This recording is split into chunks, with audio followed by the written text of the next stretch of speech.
ꯈꯨꯔꯨꯝꯖꯔꯤ ꯃꯌꯥꯝ ꯄꯨꯝꯅꯃꯛꯄꯨ ꯑꯩꯒꯤ ꯆꯦꯅꯦꯜ ꯑꯁꯤꯗ ꯆꯪꯕꯤꯔꯛꯄꯒꯤꯗꯃꯛꯇ ꯍꯥꯏꯅꯤꯡꯉꯥꯏ ꯂꯩꯇꯅ ꯊꯥꯒꯠꯆꯔꯤ꯫ ꯑꯗꯣ ꯉꯁꯤꯁꯨ ꯋꯥꯔꯤ ꯑꯃ ꯄꯨꯔꯒ ꯂꯥꯛꯆꯔꯦ꯫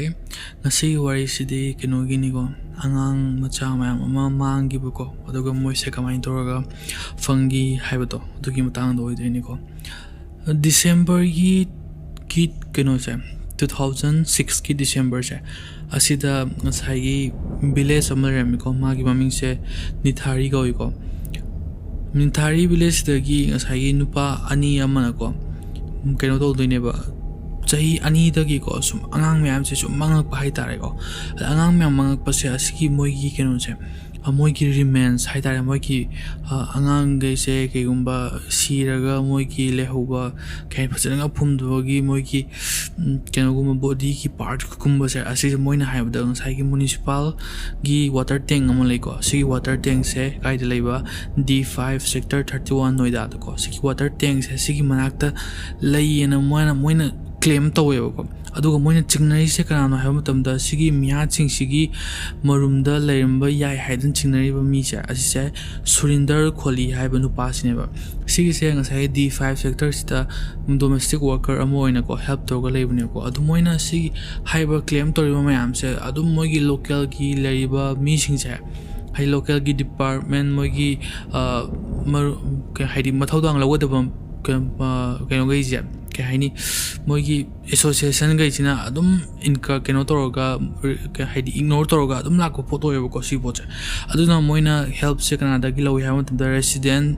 ꯋꯦꯜꯐꯤꯌꯔ ꯑꯦꯁꯣꯁꯤꯌꯦꯁꯟ ꯀꯣ, ꯍꯥꯟꯅꯒꯤ ꯄ꯭ꯔꯁꯤꯗꯦꯟ S.C. ꯃꯤꯁ꯭ꯔꯥ ꯀꯣ, ꯑꯗꯨꯗ ꯃꯣꯏꯅ ꯆꯠꯂꯒ ꯍꯥꯏꯔꯦꯀꯣ, ꯍꯥꯏꯗꯤ ꯁꯨꯃꯥꯏꯅ ꯇꯧꯗꯅ ꯉꯁꯥꯏꯒꯤ ꯃꯣꯏꯒꯤ ꯃꯨꯅꯤꯁꯤꯄꯥꯜꯒꯤ ꯋꯥꯇꯔ ꯇꯦꯡꯇꯣ ꯑꯗꯨꯒꯤ ꯃꯅꯤꯡꯗ ꯑꯩꯈꯣꯏꯅ ꯈꯔ ꯆꯤꯡꯅꯩ ꯈꯣꯠꯂꯤ, ꯑꯉꯥꯡꯒꯤ ꯕꯣꯗꯤ ꯀꯩꯒꯨꯝꯕ ꯂꯩꯔꯝꯕ ꯌꯥꯏ ꯈꯣꯠꯄ ꯌꯥꯏ ꯍꯥꯏꯅ ꯃꯣꯏꯅ ꯍꯥꯏꯔꯦ꯫ ꯑꯗꯨ ꯂꯣꯏꯔꯒ ꯃꯊꯪꯒꯤ ꯅꯣꯡꯉꯥꯜꯂꯛꯄꯗꯣ ꯑꯗꯨꯗ ꯃꯣꯏꯅ ꯅꯤꯊꯥꯔꯤ ꯚꯤꯂꯦꯖꯁꯤꯒꯤ ꯃꯤ ꯑꯅꯤ ꯑꯃꯒ ꯑꯗꯩꯗꯤ ꯉꯁꯥꯏꯒꯤ ꯀꯩꯅꯣꯁꯤꯒ S.C. ꯃꯤꯁ꯭ꯔꯥꯁꯤꯒ ꯆꯠꯂꯒ ꯃꯐꯝꯗꯨꯗ ꯌꯦꯡꯁꯤꯜꯂꯨꯕ ꯃꯇꯝꯗ ꯉꯁꯥꯏ ꯃꯤꯒꯤ ꯃꯈꯨꯠ ꯑꯃꯀꯣ, ꯑꯉꯥꯡ ꯃꯆꯥꯒꯤ ꯃꯈꯨꯠ ꯑꯃ ꯗꯤꯀꯝꯄꯣꯁ ꯇꯧꯔꯒ ꯂꯩꯔꯝꯕꯁꯦ ꯃꯣꯏꯅ ꯊꯦꯡꯅꯗꯣꯏꯅꯦꯕ꯫ ꯑꯗꯨꯒꯤ ꯄꯣꯠꯁꯦ ꯍꯦꯛ ꯊꯦꯡꯅꯕ ꯃꯇꯝꯗꯒꯤꯅꯦ ꯃꯣꯏꯅ ꯍꯥꯏꯗꯤ ꯁꯤ ꯄꯣꯠꯁꯤꯗꯤ ꯄꯨꯂꯤꯁꯇ ꯀꯩꯅꯣ ꯇꯧꯗ꯭ꯔꯗꯤ ꯌꯥꯔꯣꯏ ꯍꯥꯏꯔꯒ ꯄꯨꯂꯤꯁꯇ ꯃꯣꯏꯅ ꯄꯥꯎꯁꯤ ꯄꯤꯔꯒ ꯑꯗꯨꯃꯥꯏꯅ ꯊꯤꯖꯤꯟ ꯍꯨꯝꯖꯤꯟꯕ ꯍꯧꯔꯛꯇꯣꯏꯅꯦꯕ꯫ ꯑꯗꯒꯤꯗꯤ ꯉꯁꯥꯏꯒꯤ ꯃꯣꯏꯒꯤ ꯂꯩꯔꯝꯕ ꯄꯦꯔꯦꯟꯁꯁꯤꯡꯁꯦ ꯑꯁꯤꯅ ꯃꯥꯒꯤ ꯃꯆꯥꯁꯤꯡꯁꯦ ꯃꯥꯡꯈꯤꯕꯁꯦ ꯀꯨꯏꯅ ꯃꯥꯡꯈꯤꯕꯒꯤ ꯃꯣꯏꯁꯦ ꯆꯤꯡꯅꯔꯒ ꯑꯗꯨꯝ ꯂꯥꯛꯄ ꯄꯦꯔꯦꯟꯁꯁꯤꯡꯈꯩꯁꯦ ꯑꯁꯤꯅ ꯉꯁꯥꯏꯒꯤ ꯍꯦꯛ ꯄꯥꯎꯁꯤ ꯇꯥꯕꯒ ꯑꯉꯥꯡꯒꯤ ꯃꯈꯨꯠ ꯑꯃ ꯑꯗꯨꯃꯥꯏꯅ ꯂꯩꯔꯝꯃꯦ ꯍꯥꯏꯗ ꯄꯥꯎꯁꯤ ꯇꯥꯕ ꯃꯣꯏꯅ ꯐꯣꯟꯁꯤ ꯄꯨꯔꯛꯇꯅ ꯑꯗꯩ ꯐꯣꯇꯣꯒꯁꯤ ꯀꯥꯞꯄꯒ ꯈꯣꯠꯂꯒ ꯑꯗꯨꯃꯥꯏꯅ ꯇꯧꯔꯒ ꯃꯐꯝꯁꯤ ꯊꯣꯝꯖꯤꯜꯂꯛꯑꯦ, ꯃꯌꯥꯝꯁꯦ ꯄꯨꯂꯞ ꯊꯣꯝꯖꯤꯜꯂꯛꯑꯦ꯫ ꯑꯗꯒꯤꯗꯤ ꯉꯁꯥꯏꯒꯤ ꯀꯩꯅꯣꯗꯣ ꯁꯨꯔꯤꯟꯗꯔ ꯈꯣꯂꯤꯗꯣ ꯑꯗꯨꯗ ꯃꯥꯒꯤ ꯃꯃꯤꯡ ꯑꯇꯣꯞꯄ ꯑꯃ ꯃꯥꯅ ꯍꯥꯏꯕꯗ ꯁꯇꯤꯁ ꯍꯥꯏꯔ ꯀꯧꯏꯀꯣ, ꯃꯥꯒꯤ ꯃꯃꯤꯡꯁꯦ ꯃꯤ ꯃꯌꯥꯝꯅ ꯁꯨꯝ ꯀꯧꯅꯕꯀꯣ꯫ ꯑꯁꯤꯗ ꯃꯣꯏꯅ ꯋꯥꯍꯪ ꯄꯥꯎꯁꯤ ꯇꯧꯕ ꯃꯇꯝꯗ ꯃꯥꯅ ꯀꯟꯐꯦꯁ ꯇꯧꯔꯛꯑꯦꯀꯣ, ꯃꯥ ꯃꯁꯥꯅ ꯍꯥꯏꯖꯔꯛꯑꯦ꯫ ꯑꯗꯨꯗꯤ ꯃꯥꯅ ꯍꯧꯈꯤꯕ ꯆꯍꯤ ꯑꯅꯤꯗꯣ ꯑꯗꯨꯗ ꯀꯩꯅꯣ ꯇꯧꯋꯦ, ꯑꯉꯥꯡ 6 ꯃꯥꯅ ꯍꯥꯠꯂꯦꯅ ꯍꯥꯏꯌꯦꯀꯣ꯫ ꯑꯗꯨꯒ ꯆꯍꯤ 10 ꯁꯨꯕꯗ ꯉꯥꯏꯔꯤꯕꯤ ꯅꯨꯄꯤ ꯃꯆꯥ ꯑꯃꯀꯣ, ꯃꯃꯤꯡꯅ ꯃꯥꯁꯦ ꯄꯥꯌꯜ ꯀꯧꯋꯦ, ꯑꯗꯨꯁꯨ ꯃꯥꯅ ꯀꯩꯅꯣ ꯇꯧꯔꯒ ꯏꯖꯠ ꯃꯥꯡꯍꯜꯂꯒ ꯑꯗꯨꯃꯥꯏꯅ ꯇꯧꯔꯒ ꯃꯥꯅ ꯍꯥꯠꯂꯦ ꯍꯥꯏꯅ ꯃꯥꯅ ꯀꯟꯐꯦꯁ ꯇꯧꯔꯛꯑꯦ꯫ ꯑꯗꯒꯤꯗꯤ ꯁꯤꯒꯤ ꯀꯦꯁꯁꯤ ꯁꯨꯝ ꯍꯧꯔꯛꯄꯁꯤꯗꯀꯣ ꯃꯣꯏꯅ ꯄ꯭ꯔꯖꯥ ꯃꯌꯥꯝꯁꯤꯅ ꯄꯨꯂꯤꯁꯁꯤꯡꯁꯤꯗ ꯂꯣꯏꯅ ꯇꯥꯏꯅꯩꯑꯕ, ꯅꯣꯏꯅ ꯅꯦꯒ꯭ꯂꯤꯖꯦꯟꯁ ꯇꯧꯕꯒꯤ ꯀꯩꯅꯣꯗꯣ, ꯃꯤꯒꯤ ꯕꯣꯗꯤꯁꯈꯩꯗꯣ ꯅꯣꯏꯅ ꯐꯖꯅ ꯊꯤꯖꯤꯟ ꯍꯨꯝꯖꯤꯟꯕ ꯇꯧꯔꯗꯤ ꯐꯪꯒꯗꯕꯅꯤ ꯈꯣꯠꯀꯗꯕꯅꯤ, ꯑꯗꯨ ꯅꯣꯏꯅ ꯇꯧꯗꯕꯤꯗ ꯑꯗꯨꯃꯥꯏꯅ ꯇꯧꯕꯗꯒꯤ ꯍꯧꯖꯤꯛ ꯑꯁꯨꯛ ꯌꯥꯝꯅ ꯊꯦꯡꯅꯁꯤꯐꯥꯎꯗ ꯀꯩꯝꯇ ꯇꯧꯗꯅ, ꯍꯥꯏꯕꯗꯤ ꯄ꯭ꯔꯣꯁꯦꯁ ꯀꯩꯗꯣ ꯀꯩꯝꯇ ꯀ꯭ꯔꯥꯏꯝꯁꯤꯒꯤ ꯀꯩꯝꯇ ꯈꯨꯃꯥꯡ ꯆꯥꯎꯁꯟꯗꯅ ꯂꯩꯔꯛꯏꯕꯅꯤ ꯈꯣꯠꯂꯕꯅꯤ ꯍꯥꯏꯅ ꯃꯣꯏꯅ ꯄ꯭ꯔꯖꯥ ꯃꯌꯥꯝꯁꯤꯅ ꯄꯨꯂꯤꯁꯁꯤꯗ ꯌꯥꯝꯅ ꯀꯩꯅꯣ ꯇꯧꯋꯤꯀꯣ, ꯐꯣꯔꯁꯁꯦ ꯄꯤꯀꯣ꯫ ꯑꯗꯨꯒ ꯄꯨꯂꯤꯁꯁꯤꯡꯁꯤꯅ ꯑꯃꯨꯛ ꯀꯩ ꯍꯥꯏꯔꯦ ꯍꯥꯏꯕ ꯃꯇꯝꯗ ꯅꯣꯏꯗꯥꯒꯤ SP ꯌꯥꯎꯅ ꯃꯣꯏꯅ ꯍꯥꯏꯕ ꯃꯇꯝꯗ ꯉꯁꯥꯏꯒꯤ ꯅꯣꯏꯅ ꯑꯉꯥꯡ ꯃꯆꯥꯅꯤ ꯍꯥꯏꯔꯤꯕꯈꯩꯗꯣ ꯑꯉꯥꯡ ꯃꯆꯥ ꯅꯠꯇꯦ, ꯃꯣꯏꯒꯤ ꯃꯥꯏꯅꯔꯁ ꯑꯝꯇ ꯅꯠꯇꯦ, ꯃꯣꯏꯒꯤ ꯀꯩꯅꯣꯗꯣ ꯆꯍꯤꯗꯣ ꯅꯣꯏꯅ ꯐꯣꯜꯁ ꯑꯦꯖ ꯃꯣꯏꯅ ꯆꯍꯤꯗꯣ ꯄꯤꯕꯅꯤ, ꯃꯣꯏꯁꯦ ꯌꯨꯝꯗꯒꯤ ꯑꯗꯨꯃꯥꯏꯅ ꯇꯧꯔꯒ ꯃꯃꯥ ꯃꯄꯥꯁꯤꯡꯗꯨꯒ ꯈꯠꯅꯔꯒ ꯆꯦꯟꯈꯤꯕ, ꯑꯗꯨꯒꯨꯝꯕ ꯇꯤꯅꯦꯖꯔꯒꯨꯝꯕ ꯀꯩꯅꯣꯒꯤ ꯍꯥꯏꯗꯤ ꯑꯕꯞ 18 years ꯀꯣ, ꯍꯥꯏꯗꯤ ꯀꯩꯅꯣ ꯑꯣꯏꯔꯕ ꯑꯦꯗꯜ ꯑꯣꯏꯔꯕ ꯃꯤꯒꯨꯝꯕ ꯑꯗꯨ ꯉꯥꯛꯇꯅꯤ ꯈꯣꯠꯇꯅꯤ ꯍꯥꯏ ꯃꯣꯏꯅ ꯑꯗꯨꯃꯥꯏꯅ ꯇꯧꯋꯦ꯫ ꯑꯗꯨꯀꯥꯟꯗ ꯄꯨꯂꯤꯁꯁꯤꯡꯁꯤ ꯃꯣꯏꯅ ꯆꯤꯡꯅꯔꯤꯁꯦ ꯀꯩꯅꯣ ꯍꯥꯏꯕ ꯃꯇꯝꯗ ꯃꯣꯏꯁꯦ ꯉꯁꯥꯏꯒꯤ ꯁꯤꯒꯤ ꯀꯦꯁꯁꯤꯗ ꯆꯤꯡꯅꯔꯤꯕ ꯃꯤꯑꯣꯏꯈꯩꯁꯦ ꯑꯁꯤꯁꯦ ꯄꯩꯁꯥ ꯄꯥꯏꯕ ꯈꯣꯠꯄ ꯃꯤꯑꯣꯏ ꯑꯣꯏꯔꯝꯒꯅꯤꯅ ꯃꯣꯏꯅ ꯆꯤꯡꯅꯩꯀꯣ꯫ ꯑꯗꯨꯅ ꯃꯣꯏꯅ ꯄꯩꯁꯥꯁꯦ ꯄꯤꯁꯤꯜꯂꯒ ꯑꯗꯨꯃꯥꯏꯅ ꯇꯧꯔꯒ ꯀꯦꯁꯁꯦ ꯃꯣꯏꯅ ꯀꯟꯁꯤꯜ ꯇꯧꯅꯕꯀꯣ, ꯕꯦꯠ ꯇꯨ ꯀꯟꯁꯤꯜ ꯀꯣ, ꯄꯩꯁꯥ ꯄꯤꯔꯒ ꯀꯦꯁꯁꯦ ꯀꯟꯁꯤꯜ ꯇꯧꯅꯕ ꯍꯣꯠꯅꯕꯅꯤꯅ ꯃꯣꯏꯅ ꯆꯤꯡꯅꯩ ꯄ꯭ꯔꯖꯥ ꯃꯌꯥꯝꯁꯤꯅ꯫ ꯑꯗꯒꯤꯗꯤ ꯃꯌꯥꯝꯁꯤꯅ ꯄꯨꯂꯤꯁꯅ ꯑꯗꯨꯃꯥꯏꯅ ꯇꯧꯔꯒ ꯏꯟꯚꯦꯁꯇꯤꯒꯦꯁꯟ ꯇꯧꯕꯗꯨꯗ ꯃꯣꯏꯁꯦ ꯄꯦꯟꯗ꯭ꯔꯦ, ꯍꯥꯏꯗꯤ ꯃꯣꯏꯅ ꯑꯗꯨꯝ ꯏꯟꯚꯦꯁꯇꯤꯒꯦꯁꯟꯗꯨꯗ ꯄꯩꯁꯥ ꯄꯤꯔꯒ ꯑꯗꯨꯃꯥꯏꯅ ꯀꯔꯞꯁꯟ ꯇꯧꯔꯕꯅꯤꯅ ꯃꯣꯏꯅ ꯀꯩꯅꯣꯁꯦ ꯏꯟꯚꯦꯁꯇꯤꯒꯦꯁꯟꯁꯦ ꯃꯣꯏꯅ ꯄꯦꯟꯗ꯭ꯔꯦ ꯇꯧꯔꯤ ꯃꯑꯣꯡꯁꯦ ꯑꯗꯨꯅ ꯃꯣꯏꯅ ꯄ꯭ꯔꯖꯥ ꯃꯌꯥꯝꯁꯤꯡꯁꯤꯗ ꯍꯥꯏꯕꯗ ꯏꯟꯗꯤꯄꯦꯟꯗꯦꯟ ꯃꯣꯏ ꯃꯁꯥꯅ ꯏꯟꯚꯦꯁꯇꯤꯒꯦꯁꯟ ꯇꯧꯖꯕꯒꯤ ꯑꯗꯨꯒꯤ ꯑꯌꯥꯕ ꯄꯤꯔꯣ ꯈꯣꯠꯂꯣ ꯃꯣꯏ ꯃꯌꯥꯝꯁꯤꯅ ꯃꯣꯏꯅ ꯀꯩꯅꯣ ꯇꯧꯋꯤꯀꯣ ꯄ꯭ꯔꯣꯇꯦꯁ ꯇꯧꯋꯤꯀꯣ ꯑꯗꯒꯤꯗꯤ ꯉꯁꯥꯏꯒꯤ ꯕꯣꯗꯤꯒꯩ ꯐꯪꯕꯗꯣ ꯑꯉꯥꯡ ꯃꯆꯥ ꯃꯌꯥꯝꯒꯤ ꯕꯣꯗꯤꯒꯩ ꯐꯪꯕꯗꯣ ꯑꯗꯨꯒꯤ ꯀ꯭ꯔꯦꯗꯤꯠꯇꯣ ꯄꯨꯂꯤꯁꯁꯤꯡꯅ ꯑꯃꯨꯛ ꯂꯧꯅꯕ ꯑꯃꯨꯛ ꯍꯣꯠꯅꯔꯦꯕ ꯁꯣꯝ ꯅꯥꯀꯟꯗ ꯕꯣꯗꯤꯒꯩꯗꯨ ꯀꯩꯅꯣ ꯇꯧꯔꯒ ꯁꯣꯝ ꯅꯥꯀꯟꯗ ꯇꯧꯔꯒ ꯂꯩꯕꯥꯛꯇꯒꯤ ꯑꯗꯨꯃꯥꯏꯅ ꯇꯧꯔꯒ ꯄꯨꯊꯣꯔꯛꯏꯗꯨꯅ ꯄ꯭ꯔꯖꯥ ꯃꯌꯥꯝꯅ ꯑꯗꯨꯒ ꯀ꯭ꯔꯦꯗꯤꯠꯇꯨ ꯂꯧꯅꯕ ꯍꯣꯠꯅꯔꯤꯁꯤꯅ ꯉꯁꯥꯏꯒꯤ ꯄꯨꯂꯤꯁꯈꯩꯗꯨꯅꯀꯣ ꯑꯗꯒꯤꯗꯤ ꯉꯁꯥꯏ ꯄ꯭ꯔꯖꯥ ꯃꯌꯥꯝꯅ ꯍꯥꯏꯕꯗ ꯕꯣꯗꯤꯁꯦ 35ꯃꯨꯛ ꯑꯗꯨꯃꯥꯏꯅ ꯇꯧꯔꯒ ꯐꯪꯉꯤ ꯈꯣꯠꯂꯤ ꯍꯥꯏꯀꯣ ꯑꯗꯨꯕꯨ ꯉꯁꯥꯏꯒꯤ ꯐꯪꯉꯤꯕꯈꯩꯁꯦ ꯁ꯭ꯀꯜ ꯈꯔ ꯀꯣ ꯑꯗꯨꯒ ꯈꯨꯠ ꯈꯔ ꯑꯗꯩ ꯈꯣꯡ ꯑꯗꯒꯤ ꯄꯜꯚꯤꯛꯀꯤ ꯖꯣꯏꯟ ꯑꯗꯨꯒꯨꯝꯕ ꯍꯥꯏꯗꯤ ꯃꯆꯦꯠ ꯑꯣꯏꯅ ꯐꯪꯕꯅꯤꯅ ꯃꯣꯏꯅ ꯍꯥꯏꯕ ꯃꯇꯝꯗ ꯁꯤꯒꯤ ꯄꯣꯠꯁꯦ DNA ꯑꯦꯅꯥꯂꯥꯏꯁꯤꯁ ꯇꯧꯔꯒ ꯐꯖꯅ ꯌꯦꯡꯗ꯭ꯔꯒꯗꯤ ꯃꯤꯁꯦ ꯑꯦꯛꯖꯦꯛ ꯀꯌꯥꯅꯣꯗꯣ ꯑꯗꯨ ꯈꯪꯉꯔꯣꯏ ꯈꯣꯠꯂꯔꯣꯏꯅ ꯑꯗꯨꯃꯥꯏꯅ ꯇꯧꯔꯒ ꯍꯥꯏꯗꯤ ꯑꯦꯛꯖꯦꯛꯁꯦ ꯈꯪꯗ꯭ꯔꯦꯕꯀꯣ ꯃꯤ ꯃꯁꯤꯡꯁꯦ ꯑꯗꯨꯒꯨꯝꯕ ꯃꯐꯝꯗꯨꯗ ꯃꯤꯗꯤꯌꯥ ꯑꯝꯇ ꯆꯪꯍꯟꯗꯕꯤꯗꯀꯣ ꯃꯣꯏꯅ ꯁꯤꯜ ꯇꯧꯔꯒ ꯃꯤꯗꯤꯌꯥꯈꯩꯁꯦ ꯂꯣꯏꯅ ꯀꯩꯅꯣ ꯇꯧꯍꯟꯗ꯭ꯔꯦ ꯆꯪꯍꯟꯗ꯭ꯔꯦ ꯑꯗꯨ ꯃꯐꯝꯗꯣ ꯑꯗꯣ ꯂꯣꯏꯅ ꯀ꯭ꯂꯣꯖ ꯇꯧꯔꯒ ꯄꯨꯂꯤꯁꯅ ꯍꯥꯏꯗꯤ ꯀ꯭ꯔꯥꯏꯝ ꯁꯤꯟꯗꯣ ꯑꯗꯨꯃꯥꯏꯅ ꯇꯧꯔꯒ ꯄ꯭ꯔꯣꯇꯦꯛ ꯇꯧꯔꯒ ꯑꯗꯨꯃꯥꯏꯅ ꯇꯧꯅꯕ ꯊꯝꯅꯕ ꯍꯣꯠꯅꯈꯤꯀꯣ ꯑꯗꯒꯤ ꯀꯦꯁꯁꯦ ꯈꯨꯃꯥꯡ ꯆꯥꯎꯁꯤꯜꯂꯛꯄ ꯑꯣꯏꯅ ꯉꯁꯥꯏꯒꯤ ꯅꯤꯊꯥꯔꯤ ꯃꯣꯏꯒꯤ ꯚꯤꯂꯦꯖꯁꯦ ꯑꯁꯤꯗ ꯑꯗꯨꯛꯀꯤ ꯃꯇꯤꯛ ꯃꯤ ꯃꯌꯥꯝꯁꯦ ꯁꯥꯎꯕꯁꯦ ꯑꯗꯨꯛꯀꯤ ꯃꯇꯤꯛ ꯍꯦꯟꯒꯠꯂꯛꯑꯦꯀꯣ ꯁꯥꯎꯕꯁꯦ ꯍꯦꯟꯃꯜꯂꯛꯇꯅ ꯃꯣꯏꯅ ꯍꯦꯛꯇ ꯃꯣb ꯚꯥꯏꯑꯣꯂꯦꯟꯁ ꯀꯣ ꯃꯣꯕꯁꯦ ꯐꯣꯝ ꯇꯧꯕ ꯍꯧꯔꯦ ꯑꯗꯨꯒ ꯄꯨꯂꯤꯁ ꯃꯌꯥꯝꯁꯤꯒ ꯉꯁꯥꯏꯒꯤ ꯑꯦꯀ꯭ꯌꯨꯁ ꯑꯣꯏꯔꯤꯕ ꯃꯣꯏꯒꯤ ꯌꯨꯝꯗꯣ ꯃꯔꯥꯜ ꯂꯩꯅ ꯍꯥꯏꯔꯤꯕ ꯑꯗꯨꯒꯨꯝꯕ ꯃꯤꯑꯣꯏꯗꯣ ꯈꯣꯠꯂꯤꯅ ꯉꯁꯥꯏꯒꯤ ꯀꯩꯅꯣ ꯇꯧꯕ ꯊꯕꯛ ꯇꯧꯕ ꯌꯨꯝꯗꯣ ꯌꯨꯝꯗꯨꯗ ꯃꯣꯏꯅ ꯅꯨꯡꯅ ꯊꯣꯝꯗꯅ ꯈꯣꯠꯇꯅ ꯑꯗꯨꯃꯥꯏꯅ ꯇꯧꯔꯒ ꯄꯨꯂꯤꯁꯁꯤꯡꯁꯤ ꯍꯦꯛꯇ ꯂꯥꯛꯅ ꯐꯥꯅ ꯉꯝꯗꯅ ꯁꯣꯝ ꯅꯥꯀꯟꯗ ꯂꯣꯏꯔꯦꯀꯣ ꯑꯗꯨꯒ ꯉꯁꯥꯏꯒꯤ ꯄꯨꯂꯤꯁꯁꯤꯡꯁꯤꯅ ꯀꯩꯅꯣ ꯏꯟꯚꯦꯁꯇꯤꯒꯦꯁꯟ ꯁꯨꯝ ꯇꯧꯕꯁꯤꯗ ꯃꯣꯏꯅ ꯀꯔꯤ ꯑꯃꯨꯛ ꯐꯪꯉꯤ ꯍꯥꯏꯕ ꯃꯇꯝꯗ ꯍꯟꯗꯛꯀꯤ ꯃꯇꯥꯡꯁꯤꯗ ꯉꯁꯥꯏꯒꯤ ꯃꯌꯥ ꯀꯧꯕ ꯅꯨꯄꯤ ꯑꯃ ꯂꯩꯌꯦꯕꯀꯣ ꯃꯥꯁꯦ ꯉꯁꯥꯏꯒꯤ ꯌꯨꯝꯗꯨꯗ ꯃꯦꯠ ꯑꯣꯏꯔꯒ ꯂꯩꯕꯀꯣ ꯍꯥꯏꯗꯤ ꯊꯕꯛ ꯏꯪꯈꯥꯡꯗ ꯃꯇꯦꯡ ꯄꯥꯡꯕ ꯑꯗꯨꯃꯥꯏꯅ ꯇꯧꯔꯒ ꯂꯩꯕ ꯅꯨꯄꯤꯅꯤꯀꯣ ꯑꯗ ꯃꯥꯁꯤꯁꯨ ꯉꯁꯥꯏꯒꯤ ꯅꯨꯄꯤ ꯃꯌꯥꯝ ꯑꯃꯉꯁꯥꯏꯒꯤ ꯌꯨꯝꯁꯤꯗꯀꯣ ꯃꯥꯅ ꯑꯗꯨꯃꯥꯏꯅ ꯇꯧꯔꯒ ꯄꯨꯁꯤꯜꯂꯤ ꯈꯣꯠꯆꯤꯜꯂꯤ ꯍꯥꯏꯕꯒꯤ ꯄꯥꯎꯁꯦ ꯑꯃꯨꯛ ꯂꯥꯛꯑꯦꯀꯣ ꯑꯗꯒꯤꯗꯤ ꯄꯥꯎꯁꯦ ꯂꯥꯛꯄꯗꯒꯤ ꯃꯌꯥꯁꯤꯁꯨ ꯉꯁꯥꯏ ꯄꯨꯂꯤꯁꯅ ꯗꯤꯇꯦꯟ ꯇꯧꯔꯒ ꯑꯗꯨꯃꯥꯏꯅ ꯇꯧꯔꯒ ꯊꯝꯈ꯭ꯔꯦ ꯑꯗꯒꯤꯗꯤ ꯃꯣꯏꯒꯤ ꯌꯨꯝꯁꯦ ꯑꯁꯤꯒꯤ ꯑꯀꯣꯏꯕꯁꯤꯗ ꯍꯦꯛ ꯂꯩꯃꯥꯏꯁꯤꯗ ꯌꯣꯄꯥꯛꯅ ꯇꯧꯔꯤꯈꯩ ꯕꯣꯗꯤꯁꯦ ꯂꯣꯏꯕ ꯅꯥꯏꯗꯕ ꯑꯗꯨꯝ ꯐꯪꯕ ꯑꯗꯨꯃꯥꯏꯅ ꯇꯧꯗꯕ ꯃꯌꯥꯝꯁꯤꯅ ꯍꯦꯛꯇ ꯃꯀꯣꯛ ꯄꯥꯏꯅꯔꯦ ꯃꯌꯥꯝꯁꯤꯗꯤ ꯁꯤꯒꯤ ꯕꯣꯗꯤ ꯃꯌꯥꯝꯁꯤꯕꯨ ꯀꯔꯤ ꯇꯧꯗꯣꯏꯅꯣ ꯍꯥꯏ ꯀꯔꯤ ꯇꯧꯕꯒꯤ ꯀꯃꯥꯏꯅ ꯇꯧꯔꯒ ꯂꯩꯔꯝꯃꯤꯅꯣ ꯑꯉꯥꯡ ꯃꯆꯥꯒꯤ ꯕꯣꯗꯤ ꯃꯌꯥꯝꯁꯤꯁꯨ ꯁꯤ ꯇꯧꯔꯒ ꯃꯣꯏꯅ ꯑꯉꯥꯡ ꯃꯆꯥ ꯍꯥꯠꯂꯤ ꯃꯌꯥꯝꯁꯦ ꯍꯥꯏꯗꯤ ꯃꯣꯏꯅ ꯀꯩꯅꯣ ꯇꯧꯕ ꯑꯃ ꯃꯣꯏꯒꯤ ꯀꯩꯅꯣꯗꯣ ꯃꯣꯏꯒꯤ ꯀꯩ ꯍꯥꯏꯅꯤ ꯃꯛꯁꯠ ꯍꯥꯏꯒꯗ꯭ꯔꯥ ꯃꯣꯏꯅ ꯄꯥꯟꯗꯝꯗꯣ ꯑꯗꯨꯒꯤꯗꯣ ꯑꯣꯔꯒꯥꯟ ꯇ꯭ꯔꯦꯗꯤꯡ ꯇꯧꯕ ꯑꯗꯨꯒꯨꯝꯕ ꯑꯣꯏꯔꯝꯕ ꯌꯥꯏ ꯍꯥꯏꯗ ꯃꯣꯏꯁꯦ ꯆꯤꯡꯅꯕ ꯍꯧꯔꯦꯀꯣ ꯍꯥꯏꯗꯤ ꯃꯤ ꯑꯗꯨꯛꯀꯤ ꯃꯇꯤꯛ ꯌꯥꯝꯕꯗꯣ ꯃꯣꯏꯅ ꯑꯗꯨꯃꯥꯏꯅ ꯇꯧꯔꯒ ꯍꯥꯠꯂꯒ ꯑꯗꯨꯃꯥꯏꯅ ꯇꯧꯔꯒ ꯁꯣꯝ ꯅꯥꯀꯟꯗ ꯂꯩꯔꯝꯃꯤ ꯃꯌꯥꯝꯗꯣ ꯎꯕꯗꯀꯣ ꯑꯗꯒꯤꯗꯤ ꯉꯁꯥꯏꯒꯤ ꯑꯣꯔꯒꯥꯟ ꯇ꯭ꯔꯦꯗꯤꯡꯁꯤ ꯂꯥꯛꯄꯗꯒꯤ ꯃꯣꯏꯒꯤ ꯑꯗꯨꯋꯥꯏꯒꯤ ꯌꯨꯝꯗꯣ ꯑꯗꯨꯒꯤ ꯅꯥꯀꯟꯗ ꯂꯩꯕ ꯗꯣꯛꯇꯔ ꯑꯃ ꯃꯥꯒꯤ ꯃꯃꯤꯡꯁꯨ ꯆꯦꯟꯅꯕ ꯍꯧꯔꯛꯇꯣꯏꯅꯤꯀꯣ ꯃꯥꯒꯤ ꯃꯃꯤꯡꯁꯦ ꯅꯕꯤꯟ ꯆꯧꯗꯣꯔꯤ ꯍꯥꯏꯀꯣ ꯅꯕꯤꯟ ꯆꯧꯗꯣꯔꯤꯁꯦ ꯀꯃꯥꯏꯅ ꯇꯧꯒꯦ ꯍꯥꯏꯕ ꯃꯇꯝꯗ ꯃꯥꯁꯦ ꯃꯣꯏ ꯍꯣꯁꯄꯤꯇꯥꯜꯗ ꯀꯤꯗꯅꯤꯒꯤ ꯑꯗꯨꯃꯥꯏꯅ ꯔꯦꯀꯔꯤꯡ ꯇꯧꯕꯒꯤꯀꯣ ꯀꯩ ꯍꯥꯏꯅꯤ ꯑꯗꯨꯛꯀꯤ ꯃꯇꯤꯛ ꯃꯇꯝꯗꯨꯗ ꯃꯥꯁꯦ ꯀꯤꯗꯅꯤ ꯌꯣꯟꯕ ꯈꯣꯠꯄ ꯑꯗꯨꯃꯥꯏꯅ ꯇꯧꯕꯗ ꯌꯥꯝ ꯄꯨꯂꯤꯁꯅ ꯁꯁꯄꯤꯁꯟ ꯂꯩꯕ ꯑꯗꯨꯒꯨꯝꯕ ꯃꯤ ꯑꯃꯅꯦꯕ ꯃꯥꯁꯨ ꯑꯗꯨꯃꯥꯏꯅ ꯇꯧꯔꯒ ꯉꯁꯥꯏꯒꯤ ꯅꯕꯤꯟ ꯆꯧꯗꯣꯔꯤꯁꯤꯁꯨ ꯄꯨꯂꯤꯁꯅ ꯌꯥꯝꯅ ꯆꯤꯡꯅꯕ ꯍꯧꯔꯦꯀꯣ ꯑꯗꯨꯃꯥꯏꯅ ꯇꯧꯔꯒ ꯍꯥꯏꯗꯤ ꯀꯩꯅꯣ ꯇꯧꯔꯒ ꯁꯨꯃꯥꯏꯅ ꯃꯊꯪ ꯀꯦꯁꯁꯦ ꯇꯞꯅ ꯍꯧꯖꯤꯛ ꯈꯨꯃꯥꯡ ꯆꯥꯎꯁꯤꯟꯕ ꯍꯧꯔꯛꯑꯦꯀꯣ ꯑꯗꯒꯤ ꯀꯦꯁꯁꯦ ꯃꯈꯥ ꯇꯥꯔꯛꯄ ꯑꯣꯏꯅꯀꯣ ꯉꯁꯥꯏꯒꯤ ꯄꯟꯗꯤꯔꯁꯦ ꯑꯗꯨꯒ ꯃꯥꯒꯤ ꯃꯅꯥꯏ ꯈꯣꯂꯤꯀꯣ ꯃꯥꯒꯤ ꯊꯕꯛ ꯇꯧꯅꯕ ꯑꯗꯨꯃꯥꯏꯅ ꯇꯧꯔꯒ ꯍꯥꯏꯔ ꯇꯧꯈꯤꯕ ꯅꯨꯄꯥꯗꯣ ꯈꯣꯂꯤꯗꯣ ꯑꯗꯨ ꯂꯩꯔꯦꯗꯅ ꯑꯗꯨꯒ ꯃꯣꯏꯅꯤꯁꯦ ꯄꯨꯂꯤꯁꯅ ꯀꯁꯇꯗꯤꯗ ꯊꯝꯕꯁꯦ ꯖꯅꯋꯥꯔꯤꯒꯤ ꯇꯥꯡ 2007 ꯀꯣ ꯅ꯭ꯌꯨ ꯏꯌꯔ ꯅꯨꯃꯤꯠꯁꯦ ꯑꯁꯤꯗ ꯃꯣꯏꯅ ꯍꯥꯏꯔꯦ ꯃꯗꯨꯗꯤ ꯖꯅꯋꯥꯔꯤꯒꯤ ꯇꯥꯡ 10 ꯐꯥꯎꯕ ꯃꯣꯏꯁꯦ ꯄꯨꯂꯤꯁ ꯀꯁꯇꯗꯤꯗ ꯂꯩꯕ ꯗꯔꯀꯥꯔ ꯇꯥꯔꯤꯅ ꯀꯩꯒꯤꯅꯣ ꯍꯥꯏꯕ ꯃꯇꯝꯗ ꯉꯁꯥꯏꯒꯤ ꯃꯤꯒꯩꯒꯤ ꯃꯣꯏꯒꯤ ꯍꯛꯆꯥꯡꯒꯩꯗꯣ ꯑꯗꯨꯏꯗꯣ ꯐꯪꯕ ꯃꯇꯝꯗ ꯊꯤꯒꯠꯄ ꯃꯇꯝꯗ ꯃꯣꯏꯗ ꯏꯟꯐꯣꯔꯃꯦꯁꯟ ꯂꯧꯒꯗꯕ ꯃꯌꯥꯝ ꯑꯃ ꯂꯩꯔꯤꯑꯕ ꯑꯗꯨꯅ ꯉꯁꯥꯏꯒꯤ ꯃꯣꯏꯅ ꯍꯥꯏꯔꯤꯕ ꯆꯤꯡꯅꯔꯤꯕ ꯃꯣꯏꯒꯤ ꯌꯨꯝꯗꯣ ꯑꯗꯨꯗꯁꯨ ꯅꯠꯇꯕ ꯃꯥꯒꯤ ꯍꯣꯝ ꯇꯥꯎꯟ ꯀꯣ ꯄꯟꯗꯤꯔꯒꯤ ꯃꯥꯒꯤ ꯍꯣꯝ ꯇꯥꯎꯟꯁꯦ ꯆꯥꯟꯗꯤꯒꯔꯗꯅꯤꯀꯣ ꯑꯗꯨꯅ ꯆꯥꯟꯗꯤꯒꯔꯒꯤ ꯍꯣꯝ ꯇꯥꯎꯟꯁꯤꯗꯁꯨ ꯂꯩꯔꯝꯕ ꯌꯥꯏꯅ ꯃꯣꯏꯅ ꯊꯥꯖꯕꯗꯣ ꯑꯗꯨꯃꯥꯏꯅ ꯇꯧꯔꯒ ꯇꯧꯕꯗꯒꯤ ꯃꯣꯏꯁꯦ ꯄꯨꯂꯤꯁ ꯀꯁꯇꯗꯤꯗ ꯖꯅꯋꯥꯔꯤꯒꯤ ꯇꯥꯡ 10 ꯐꯥꯎꯕ ꯊꯝꯅꯕꯒꯤꯗꯃꯛꯇ ꯑꯗꯨꯃꯥꯏꯅ ꯑꯣꯔꯗꯔ ꯊꯣꯛꯑꯦꯀꯣ ꯑꯗꯒꯤ ꯃꯣꯏꯗ ꯅꯥꯔꯀꯣ ꯑꯦꯅꯥꯂꯥꯏꯁꯤꯁ ꯇꯧꯅꯕꯒꯤꯗꯃꯛꯇ ꯑꯗꯨꯃꯥꯏꯅ ꯀꯩꯅꯣꯁꯨ ꯃꯀꯣꯛ ꯊꯣꯡꯕꯁꯤꯡꯁꯤꯅꯁꯨ ꯍꯥꯏꯔꯛꯑꯦ ꯑꯗꯨꯒ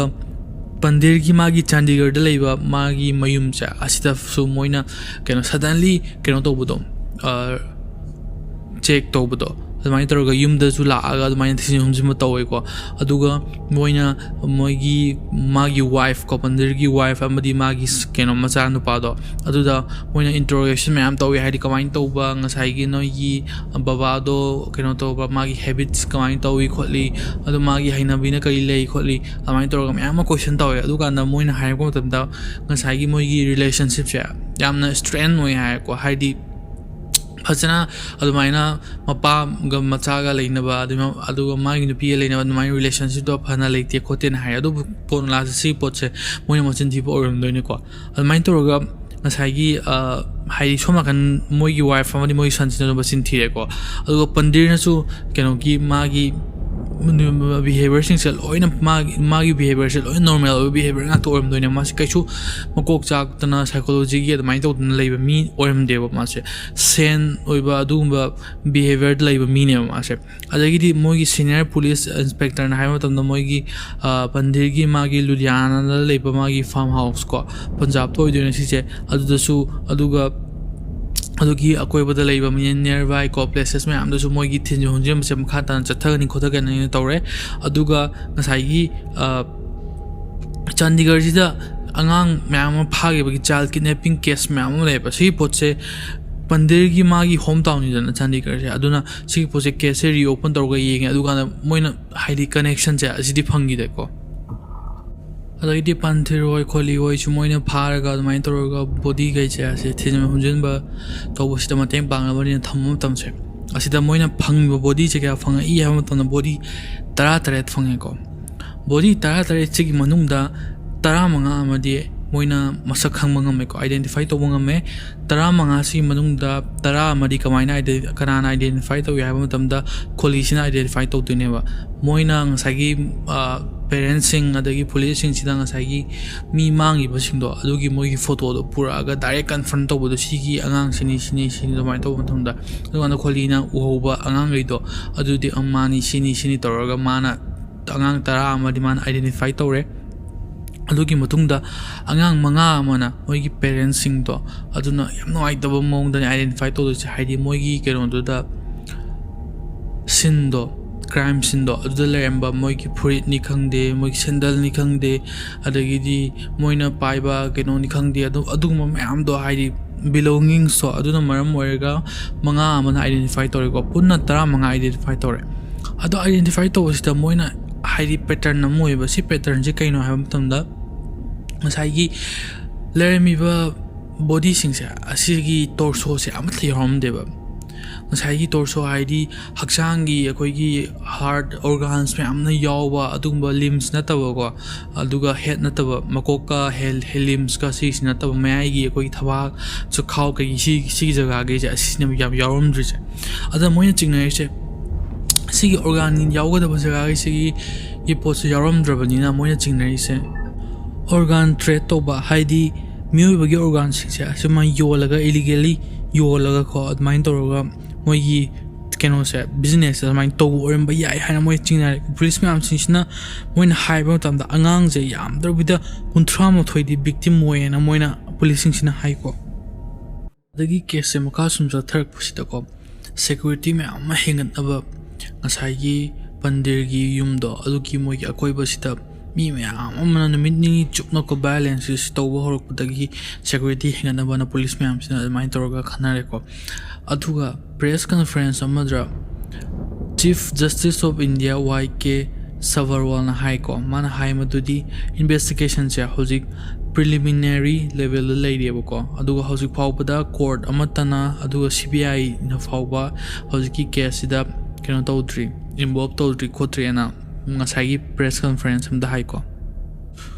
ꯑꯗꯩ ꯀꯦꯁꯁꯦ ꯃꯊꯪ ꯀꯃꯥꯏꯅ ꯂꯧꯈꯠꯂꯛꯀꯦ ꯍꯥꯏꯕ ꯃꯇꯝꯗ ꯃꯣꯏꯅ ꯑꯦꯟꯀ꯭ꯋꯥꯏꯔꯤ ꯀꯃꯤꯇꯤ ꯔꯤꯄꯣꯔꯠ ꯑꯃꯀꯣ ꯑꯗꯨꯃꯥꯏꯅ ꯁꯦꯝꯅꯕ ꯀꯩꯅꯣ ꯍꯣꯠꯅꯔꯛꯑꯦ ꯉꯁꯥꯏꯒꯤ ꯁꯦꯟꯇ꯭ꯔꯦꯜ ꯒꯣꯚꯔꯟꯃꯦꯟꯠꯁꯤꯅꯀꯣ ꯀꯩꯅꯣꯁꯦ ꯄꯨꯂꯤꯁꯈꯩꯁꯤꯅ ꯉꯁꯥꯏꯒꯤ ꯊꯤꯖꯤꯟ ꯍꯨꯝꯖꯤꯟꯕ ꯃꯇꯝꯗ ꯃꯣꯏꯅ ꯔꯤꯄꯣꯔꯇꯤꯡ ꯑꯃꯗꯤ ꯏꯟꯚꯦꯁꯇꯤꯒꯦꯁꯟ ꯃꯣꯏꯅ ꯄꯨꯂꯤꯁꯅ ꯇꯧꯔꯤꯕ ꯃꯌꯥꯝꯁꯦ ꯑꯁꯤ ꯃꯌꯥꯝꯁꯦ ꯂꯣꯏꯅ ꯂꯣꯏꯁꯤꯟꯈ꯭ꯔꯕꯅꯦꯕ ꯑꯗꯨꯕꯨ ꯁꯦꯟꯇ꯭ꯔꯦꯜ ꯒꯣꯚꯔꯟꯃꯦꯟꯠꯁꯤꯅ ꯁꯤꯒꯤ ꯃꯌꯥꯝꯁꯦ ꯑꯃꯨꯛꯀ ꯅꯧꯍꯧꯅꯅ ꯑꯦꯟꯀ꯭ꯋꯥꯏꯔꯤ ꯇꯧꯅꯕꯒꯤꯗꯃꯛꯇꯀꯣ ꯃꯣꯏꯅ ꯀꯃꯤꯇꯤ ꯑꯃ ꯁꯦꯝꯃꯒ ꯑꯗꯨꯃꯥꯏꯅ ꯇꯧꯔꯒ ꯌꯦꯡꯁꯤꯟꯅꯕ ꯃꯣꯏꯅ ꯑꯣꯔꯗꯔ ꯊꯣꯛꯂꯛꯑꯦꯀꯣ ꯑꯗꯒꯤꯗꯤ UPꯒꯤ CM ꯀꯩꯅꯣꯁꯦ ꯃꯨꯂꯥꯌꯥꯝ ꯁꯤꯡ ꯌꯥꯗꯕ ꯍꯥꯏꯁꯦ ꯑꯁꯤ ꯃꯥꯅ ꯀꯩ ꯍꯥꯏꯔꯛꯏ ꯍꯥꯏꯕ ꯃꯇꯝꯗ ꯉꯁꯥꯏꯒꯤ ꯀꯦꯁꯁꯤꯗ CBI ꯌꯥꯎꯕ ꯌꯥꯎꯗꯕ ꯍꯥꯏꯕꯁꯦ ꯉꯁꯥꯏꯒꯤ ꯁꯦꯟꯇ꯭ꯔꯦꯜ ꯒꯣꯕꯔꯟꯃꯦꯟꯠꯅ ꯄꯤꯔꯛꯈꯤꯕ ꯑꯗꯨꯒꯨꯝꯕ ꯑꯦꯟꯀ꯭ꯋꯥꯏꯔꯤꯒꯤ ꯀꯃꯤꯇꯤꯗꯣ ꯑꯗꯨꯒꯤ ꯃꯣꯏꯒꯤ ꯔꯤꯄꯣꯔꯠꯀꯤ ꯃꯇꯨꯡ ꯏꯟꯅꯀꯣ ꯉꯁꯥꯏꯒꯤ ꯀꯦꯁꯁꯤꯗ CBI ꯌꯥꯎꯍꯟꯒꯅꯤ ꯌꯥꯎꯍꯜꯂꯣꯏ ꯍꯥꯏꯕꯗꯣ ꯑꯗꯣ ꯑꯗꯨꯃꯥꯏꯅ ꯃꯣꯏꯅ ꯉꯥꯏꯔꯁꯦꯅ ꯑꯗꯨꯃꯥꯏꯅ ꯔꯤꯄꯣꯔꯠꯀꯤ ꯃꯇꯨꯡ ꯏꯟꯅ ꯔꯤꯄꯣꯔꯠꯇꯣ ꯉꯥꯏꯔꯁꯦꯅ ꯃꯣꯏꯅ ꯍꯥꯏꯅꯔꯦꯀꯣ ꯑꯗꯨꯒ ꯀꯃꯤꯇꯤꯁꯦ ꯀꯅꯥꯅ ꯍꯦꯗ ꯇꯧꯏ ꯍꯥꯏꯕ ꯃꯇꯝꯗ ꯖꯣꯏꯟꯠ ꯁꯦꯀ꯭ꯔꯦꯇꯔꯤ ꯀꯣ ꯋꯨꯃꯦꯟ ꯑꯦꯟड ꯆꯥꯏꯜ ꯗꯦꯕꯂꯞꯃꯦꯟꯠꯒꯤ ꯃꯤꯅꯤꯁꯇ꯭ꯔꯤ ꯃꯥꯒꯤ ꯃꯃꯤꯡꯁꯦ ꯃꯟꯖꯨꯂꯥ ꯀ꯭ꯔꯤꯁꯅꯟ ꯀꯧꯏꯀꯣ ꯑꯁꯤ ꯃꯥꯅ ꯍꯦꯗ ꯇꯧꯕ ꯑꯗꯨꯒꯨꯝꯕ ꯀꯃꯤꯇꯤ ꯑꯃ ꯑꯣꯏꯗꯣꯏꯅꯦ ꯑꯗꯒꯤ ꯃꯣꯏꯒꯤ ꯀꯃꯤꯇꯤꯁꯤꯅ ꯀꯔꯤ ꯇꯧꯒꯗꯕꯅꯣ ꯍꯥꯏꯕ ꯃꯇꯝꯗ ꯃꯣꯏꯅ ꯉꯁꯥꯏꯒꯤ ꯅꯣꯏꯗꯥꯒꯤ ꯄꯨꯂꯤꯁꯀꯤ ꯃꯤꯈꯩꯁꯦ ꯑꯁꯤꯅ ꯄꯨꯂꯤꯁꯁꯤꯡꯁꯤꯅ ꯑꯉꯥꯡꯁꯤꯡꯁꯤꯒꯤ ꯃꯥꯡꯉꯤꯕ ꯁꯤꯒꯤ ꯃꯣꯏꯒꯤ ꯂꯣꯀꯦꯁꯟ ꯀꯣ ꯍꯥꯏꯗꯤ ꯀꯥꯏ ꯖꯒꯥꯗ ꯃꯥꯡꯈꯤ ꯈꯣꯠꯈꯤ ꯇꯧꯕꯗꯣ ꯑꯗꯨꯒꯤ ꯃꯌꯥꯝꯗꯣ ꯑꯗꯨꯒꯤ ꯔꯤꯚ꯭ꯌꯨꯁꯦ ꯑꯁꯤꯁꯦ ꯃꯣꯏꯅ ꯇꯧꯗꯣꯏꯅꯦꯕꯀꯣ ꯑꯗꯨꯒꯤ ꯃꯇꯨꯡꯗ ꯃꯣꯏꯅ ꯉꯁꯥꯏꯒꯤ ꯃꯣꯏꯒꯤ ꯂꯣꯀꯦꯜ ꯀꯩꯅꯣ ꯂꯩꯕ ꯃꯌꯥꯝꯗꯣ ꯑꯦꯗꯃꯤꯅꯤꯁꯇ꯭ꯔꯦꯁꯟꯒꯤ ꯃꯣꯏꯒꯤ ꯂꯦꯚꯦꯜ ꯑꯣꯐ ꯀooperation ꯑꯃꯁꯨꯡ ꯃꯣꯏꯒꯤ ꯑꯦꯁꯤꯁꯇꯦꯟꯁ ꯃꯌꯥꯝꯗꯣ ꯍꯥꯏꯗꯤ ꯃꯆꯥꯁꯤꯡꯗꯨꯒ ꯃꯃꯥꯁꯤꯡꯗꯨꯒ ꯃꯣꯏ ꯀꯩ ꯊꯦꯡꯅꯍꯟꯕ ꯃꯇꯝꯗ ꯑꯗꯨꯗ ꯃꯣꯏꯅ ꯄꯤꯕ ꯃꯣꯏꯒꯤ ꯂꯦꯚꯦꯜ ꯑꯣꯐ ꯀooperation ꯀꯣ ꯑꯗꯨꯒꯤ ꯃꯌꯥꯝꯗꯣ ꯃꯣꯏꯅ ꯏꯚꯥꯂꯨꯑꯦꯠ ꯇꯧꯗꯣꯏꯅꯦ ꯑꯗꯨꯒ ꯂꯣꯏꯅꯅ ꯀꯩꯗꯧꯒꯅꯤ ꯍꯥꯏꯕ ꯃꯇꯝꯗ ꯃꯣꯏꯅ MO ꯀꯣ ꯃꯣꯗꯨꯁ ꯑꯣꯄꯔꯦꯟꯗꯤ ꯃꯤ ꯑꯃꯅ ꯊꯕꯛ ꯀꯃꯥꯏꯅ ꯇꯧꯏꯀꯣ ꯀ꯭ꯔꯤꯃꯤꯅꯦꯜꯒꯤ ꯑꯗꯨꯒꯨꯝꯕ ꯏꯟꯚꯦꯁꯇꯤꯒꯦꯁꯟ ꯇꯧꯕ ꯃꯇꯝꯗꯀꯣ ꯑꯗꯨꯒꯤ ꯃꯌꯥꯝꯗꯨꯁꯨ ꯃꯣꯏ ꯂꯣꯏ ꯌꯦꯡꯁꯟꯗꯣꯏꯅꯦ ꯑꯗꯨꯒ ꯃꯣꯏꯅ ꯉꯁꯥꯏꯒꯤ ꯑꯦꯀ꯭ꯌꯨꯁ ꯀꯣ ꯑꯣꯏꯔꯤꯕ ꯃꯤꯑꯣꯏꯁꯤꯡꯗꯣ ꯑꯗꯨꯒꯤ ꯃꯣꯏꯒꯤ ꯃꯣꯇꯤꯞ ꯍꯥꯏꯗꯤ ꯃꯣꯏꯅ ꯇꯧꯔꯤꯕ ꯀ꯭ꯔꯥꯏꯝꯗꯣ ꯀꯔꯤꯅ ꯃꯔꯝ ꯑꯣꯏꯔꯒ ꯃꯣꯏꯒꯤ ꯃꯣꯇꯤꯞꯇꯣ ꯀꯔꯤꯅꯣ ꯍꯥꯏꯕꯗꯣ ꯑꯗꯨ ꯈꯪꯗꯣꯛꯅꯕꯀꯣ ꯁꯤ ꯃꯌꯥꯝꯁꯤꯁꯨ ꯂꯣꯏꯅ ꯁꯤꯒꯤ ꯀꯃꯤꯇꯤꯁꯦ ꯑꯁꯤꯒꯤ ꯃꯈꯥꯗ ꯃꯣꯏꯅ ꯂꯣꯏꯅ ꯇꯧꯗꯣꯏꯅꯤꯀꯣ ꯆꯦꯛꯁꯦ ꯑꯗꯒꯤ ꯉꯁꯥꯏꯒꯤ ꯃꯣꯏ ꯀꯃꯤꯇꯤꯒꯤ ꯄꯦꯅꯦꯜꯁꯤꯡꯁꯤꯅꯀꯣ ꯄꯦꯔꯦꯟꯁ ꯃꯌꯥꯝꯁꯦ ꯀꯩꯅꯣ ꯃꯣꯏꯒꯤ victimꯁꯤꯡꯒꯤ ꯄꯦꯔꯦꯟꯁ ꯃꯌꯥꯝꯁꯦ ꯎꯅꯗꯅ ꯃꯣꯏꯗꯒꯤ ꯁ꯭ꯇꯦꯠꯃꯦꯟ ꯂꯧꯗꯅ ꯈꯣꯠꯇꯅ ꯀꯃꯥꯏꯅ ꯇꯧꯕ ꯑꯉꯥꯡ ꯀꯔꯝ ꯀꯥꯟꯗ ꯃꯥꯡꯈꯤꯕ ꯈꯣꯠꯈꯤꯕ ꯑꯗꯨꯃꯥꯏꯅ ꯇꯧꯔꯒ ꯃꯌꯥꯝ ꯁ꯭ꯇꯦꯠꯃꯦꯟ ꯂꯧꯋꯦꯀꯣ ꯑꯗꯒꯤ ꯃꯣꯏꯅ ꯐꯥꯏꯅꯦꯟꯁꯀꯤ ꯃꯇꯨꯡ ꯏꯟꯅ ꯃꯤ ꯑꯉꯥꯡ 17 ꯃꯥꯡꯉꯤꯕꯁꯤꯒꯤ ꯃꯅꯨꯡꯗꯀꯣ 10 ꯑꯃꯗꯤ ꯅꯨꯄꯤ ꯃꯆꯥꯅꯦꯕꯀꯣ ꯃꯥꯡꯉꯤꯁꯦ ꯑꯗꯣ ꯃꯣꯏꯁꯦ ꯂꯣꯏꯅ ꯁꯦꯛꯁꯨꯑꯦꯜꯂꯤ ꯀꯩꯅꯣ ꯇꯧꯋꯦ ꯍꯥꯏꯇꯥꯔꯦ ꯑꯦꯕ꯭ꯌꯨꯁ ꯇꯧꯕꯤꯕ ꯑꯗꯨꯃꯥꯏꯅ ꯇꯧꯕ ꯑꯣꯏ ꯍꯥꯏꯇꯥꯔꯦ ꯑꯗꯨꯀꯥꯟꯗ ꯃꯣꯏꯒꯤ ꯄꯦꯔꯦꯟꯁ 9 ꯑꯃꯀꯣ ꯑꯗꯨꯃꯥꯏꯅ ꯁꯦꯛꯁꯨꯑꯦꯜꯂꯤ ꯑꯦꯕ꯭ꯌꯨꯁ ꯇꯧꯕꯤꯕ ꯑꯗꯨꯒꯨꯝꯕꯒꯤ ꯑꯉꯥꯡꯁꯤꯡꯗꯨꯒꯤ ꯄꯦꯔꯦꯟꯁ 9ꯗꯨꯗ ꯃꯣꯏꯒꯤ ꯀꯝꯄꯦꯟꯁꯦꯁꯟ ꯑꯣꯏꯅꯀꯣ $1,19,000 ꯄꯤꯀꯣ ꯑꯗꯨꯒ ꯀ꯭ꯔꯥꯏꯝ ꯁꯤꯟꯗꯒꯤ ꯐꯪꯕ DNA ꯁꯦꯝꯄꯜꯁꯤꯡ ꯃꯌꯥꯝꯁꯦ ꯃꯣꯏꯅ ꯍꯥꯏꯗ꯭ꯔꯕꯥꯗꯇ ꯊꯥꯔꯒ ꯑꯥꯏꯗꯦꯟꯇꯤꯐꯤꯀꯦꯁꯟꯒꯤ ꯑꯣꯏꯅꯀꯣ ꯃꯁꯛꯁꯦ ꯀꯅꯥꯅꯣ ꯈꯪꯗꯣꯛꯅꯕ ꯍꯥꯏꯗ꯭ꯔꯕꯥꯗꯇ ꯊꯥꯏ ꯑꯗꯨꯒ ꯐꯣꯔꯦꯟꯁꯤꯛ ꯁꯦꯝꯄꯜꯁꯤꯡꯁꯦ ꯁꯤꯅ ꯂꯦꯕꯣꯔꯦꯇꯔꯤ ꯑꯣꯐ ꯑꯒ꯭ꯔꯥ ꯀꯣ ꯑꯒ꯭ꯔꯥꯗ ꯊꯥꯔꯒ ꯃꯥꯒꯤ ꯆꯍꯤ ꯑꯗꯨꯒ ꯃꯥꯒꯤ ꯁꯤꯕꯒꯤ ꯅꯨꯃꯤꯠ ꯀꯣ ꯑꯗꯒꯤ ꯑꯇꯣꯞꯄ ꯗꯤꯇꯦꯜꯁ ꯃꯌꯥꯝ ꯑꯃ ꯀꯣ ꯐꯪꯕ ꯌꯥꯕꯒꯩ ꯉꯁꯥꯏꯒꯤ ꯐꯣꯔꯦꯟꯁꯤꯛ ꯁꯦꯝꯄꯜꯁꯤꯡꯗꯒꯤꯀꯣ ꯐꯪꯅꯕ ꯑꯗꯨꯃꯥꯏꯅ ꯃꯣꯏꯅ ꯀꯩꯅꯣꯗ ꯑꯒ꯭ꯔꯥꯒꯤ ꯂꯦꯕꯣꯔꯦꯇꯔꯤꯁꯤꯗ ꯑꯃꯨꯛ ꯊꯥꯏꯀꯣ ꯑꯗꯩꯗꯤ ꯉꯁꯥꯏꯒꯤ ꯀꯩꯅꯣ ꯃꯤ ꯃꯌꯥꯝ ꯂꯩꯇꯕꯁꯦ ꯁꯤꯒꯤ ꯃꯅꯨꯡꯗ victimꯁꯤꯡꯒꯤ ꯃꯅꯨꯡꯗ ꯑꯦꯗꯜꯠ ꯑꯣꯏꯕꯀꯣ ꯆꯍꯤ 19 18+ ꯑꯣꯏꯕꯁꯦ ꯑꯣꯡꯂꯤ ꯄꯥꯌꯜꯁꯤꯕꯨ ꯈꯛꯇ ꯑꯣꯏꯗꯣꯏꯅꯦꯕꯀꯣ ꯑꯗꯨꯒ ꯉꯁꯥꯏꯒꯤ ꯕꯣꯗꯤ ꯐꯪꯉꯤꯕ 11 ꯑꯃꯗꯤꯀꯣ ꯃꯣꯏ ꯑꯉꯥꯡꯁꯤꯡꯁꯦ ꯆꯍꯤ 10ꯒꯤ ꯃꯈꯥ ꯉꯥꯛꯇ ꯑꯣꯏꯗꯣꯏꯅꯦꯕ ꯑꯗꯨꯒ ꯃꯣꯏꯅ ꯄ꯭ꯔꯣꯇꯦꯁ ꯑꯉꯥꯡꯒꯤ ꯉꯁꯥꯏꯒꯤ ꯄꯦꯔꯦꯟꯁꯁꯤꯡꯁꯤꯅ ꯄ꯭ꯔꯣꯇꯦꯁ ꯇꯧꯕꯒꯤ ꯃꯇꯨꯡ ꯏꯟꯅ ꯃꯣꯏꯒꯤ ꯐꯦꯃꯤꯂꯤ 7 ꯑꯃꯅꯀꯣ ꯉꯁꯥꯏꯒꯤ $2,00,000ꯒꯤ ꯆꯦꯛ ꯃꯩꯗꯣ ꯂꯣꯏꯅ ꯄ꯭ꯔꯣꯇꯦꯁ ꯇꯧꯕꯒꯤ ꯃꯇꯨꯡ ꯏꯟꯅ ꯃꯣꯏꯅ ꯍꯟꯖꯤꯜꯂꯦꯀꯣ ꯑꯗꯨꯕꯨ ꯖꯅꯋꯥꯔꯤꯒꯤ ꯇꯥꯡ 3 2007 ꯁꯤꯗ ꯄ꯭ꯔꯣꯇꯦꯁ ꯇꯧꯕꯅꯤ ꯑꯗꯨꯕꯨ ꯑꯗꯨꯒꯤ ꯃꯇꯨꯡꯗ ꯃꯣꯏ ꯌꯥꯅꯕ ꯄꯨꯁꯤꯜꯂꯒ ꯃꯣꯏꯅ ꯂꯣꯏꯅ ꯀꯩꯅꯣꯈꯩꯁꯦ ꯆꯦꯛꯈꯩꯁꯦ ꯑꯃꯨꯛ ꯍꯟꯗꯣꯔꯛꯑꯦ ꯑꯗꯨꯒ ꯂꯣꯏꯅꯅ ꯀꯩꯅꯣꯗꯣ ꯃꯣꯏꯅ ꯃꯣꯏꯒꯤ ꯌꯨꯝ ꯄꯤꯌꯨ ꯑꯗꯒꯤꯗꯤ ꯃꯣꯏꯒꯤ ꯖꯣꯕ ꯄꯤꯌꯨ ꯍꯥꯏꯅ ꯑꯗꯨꯃꯥꯏꯅ ꯇꯧꯔ ꯗꯤꯃꯥꯟ ꯇꯧꯋꯦꯀꯣ ꯃꯣꯏꯅ ꯄꯦꯔꯦꯟꯁꯁꯤꯡꯁꯤꯅ ꯑꯗꯒꯤꯗꯤ ꯄꯕ꯭ꯂꯤꯛꯀꯤ ꯑꯥꯎꯠꯀ꯭ꯔꯥꯏꯁꯦ ꯌꯥꯝ ꯍꯦꯟꯃꯜꯂꯦꯀꯣ ꯑꯗꯨꯅ ꯃꯔꯝ ꯑꯣꯏꯔꯒ ꯉꯁꯥꯏꯒꯤ UP ꯄꯨꯂꯤꯁꯀꯤꯀꯣ ꯄꯨꯂꯤꯁ ꯁꯨꯄꯔꯇꯦꯟꯗꯦꯟꯠ 2 ꯑꯃ ꯁꯁꯄꯦꯟ ꯇꯧꯔꯛꯑꯦ ꯑꯗꯨꯒ 6 ꯑꯃꯅ ꯃꯣꯏꯒꯤ ꯗꯤꯁꯃꯤꯁ ꯇꯧꯔꯦꯀꯣ ꯀꯩꯅꯣ ꯍꯥꯏꯕ ꯃꯇꯝꯗ ꯃꯣꯏꯅ ꯗ꯭ꯌꯨꯇꯤꯁꯦ ꯐꯖꯅ ꯇꯧꯗꯦ ꯍꯥꯏꯔꯒꯀꯣ ꯁꯤꯒꯤꯁꯦ ꯃꯦꯝꯕꯔ 4ꯅ ꯁꯥꯕ ꯉꯁꯥꯏꯒꯤ ꯀꯃꯤꯇꯤꯗꯣ ꯑꯗꯨꯅ ꯄꯤꯔꯛꯄ ꯔꯤꯄꯣꯔꯠꯇꯣ ꯑꯗꯨꯒꯤ ꯃꯇꯨꯡ ꯏꯟꯅ ꯃꯣꯏꯁꯦ ꯁꯁꯄꯦꯟ ꯑꯃꯗꯤ ꯗꯤꯁꯃꯤꯁ ꯇꯧꯈꯤꯕꯅꯦꯀꯣ ꯑꯗꯨ ꯄꯕ꯭ꯂꯤꯛꯀꯤ ꯑꯥꯎꯠꯀ꯭ꯔꯥꯏꯁꯤꯒ ꯂꯣꯏꯅꯅꯀꯣ ꯍꯥꯏꯗꯤ ꯃꯌꯥꯝꯅ ꯐꯖꯅ ꯗ꯭ꯌꯨꯇꯤ ꯇꯧꯗꯦ ꯈꯣꯠꯇꯦꯁꯦ ꯃꯣꯏꯅ ꯉꯥꯡꯅꯔꯕꯅꯦꯕ ꯑꯗꯨꯅ ꯃꯔꯝ ꯑꯣꯏꯔꯒ ꯉꯁꯥꯏꯒꯤ ꯀꯃꯤꯇꯤꯗꯨꯅ ꯇꯧꯔꯛꯄ ꯃꯣꯏꯒꯤ ꯔꯤꯄꯣꯔꯠ ꯄꯤꯔꯛꯄꯗꯣ ꯑꯗꯨꯅ ꯃꯔꯝ ꯑꯣꯏꯔꯒ ꯉꯁꯥꯏꯒꯤ ꯄꯨꯂꯤꯁ ꯀꯩꯗꯣ ꯃꯣꯏꯅ ꯁꯁꯄꯦꯟ ꯇꯧꯈꯤꯕ ꯑꯃꯗꯤ ꯗꯤꯁꯃꯤꯁ ꯇꯧꯈꯤꯕ ꯇꯧꯔꯦꯀꯣ ꯑꯗꯨꯒ ꯖꯅꯋꯥꯔꯤꯒꯤ ꯇꯥꯡ 13 2007 ꯁꯤꯗ ꯃꯣꯏꯅ ꯔꯤꯄꯣꯔꯠꯁꯦ ꯄꯤꯁꯤꯜꯂꯛꯑꯦ ꯔꯤꯄꯣꯔꯠꯁꯤꯗ ꯀꯔꯤ ꯍꯥꯏꯒꯦ ꯃꯇꯝꯗ ꯀꯃꯤꯇꯤꯁꯤꯅ ꯉꯁꯥꯏꯒꯤ UP ꯄꯨꯂꯤꯁꯁꯦ ꯑꯁꯦ ꯑꯗꯨꯛꯀꯤ ꯃꯇꯤꯛ ꯅꯦꯒ꯭ꯂꯤꯖꯦꯟꯁ ꯆꯥꯏꯌꯦꯕ ꯉꯁꯥꯏꯒꯤ ꯃꯤꯁꯤꯡ ꯀꯦꯁ ꯑꯉꯥꯡ ꯃꯌꯥꯝꯁꯤꯒꯤ ꯑꯁꯤꯒꯤ ꯃꯇꯥꯡꯗ ꯃꯣꯏꯅ gross negligence ꯆꯥꯏꯀꯣ ꯑꯗꯨꯅ ꯃꯣꯏꯅ ꯑꯗꯨꯃꯥꯏꯅ ꯇꯧꯔ ꯔꯤꯄꯣꯔꯠꯁꯤꯗ ꯑꯗꯨꯒ ꯔꯤꯄꯣꯔꯠꯁꯤꯗ ꯃꯣꯏꯅ ꯍꯥꯏꯔꯤꯁꯦ ꯉꯁꯥꯏꯒꯤ ꯄꯣꯠꯇꯣ ꯑꯣꯔꯒꯥꯟ ꯇ꯭ꯔꯦꯠ ꯀꯣ ꯑꯣꯏꯕ ꯑꯗꯨꯒꯨꯝꯕ ꯃꯣꯇꯤꯞꯇ ꯑꯣꯏꯔꯝꯕ ꯌꯥꯕꯗꯣ ꯃꯣꯏꯅ karai karimta da adi matanga tiketana khokatana adum tumina pangai leksalaga sigi poche adum corrupt toroga case kero to na khumjina honai khole na moina ngasai committee sigi keno duna report da hire ko dumaina adagi de matang ta kusida case da FIR mobile to ni ko FIR se 2006 ki 7th October se asida FIR pan gi baneba sigi matam sida kamaina tawi have matam da ngasai gi keno se pile se magi phone je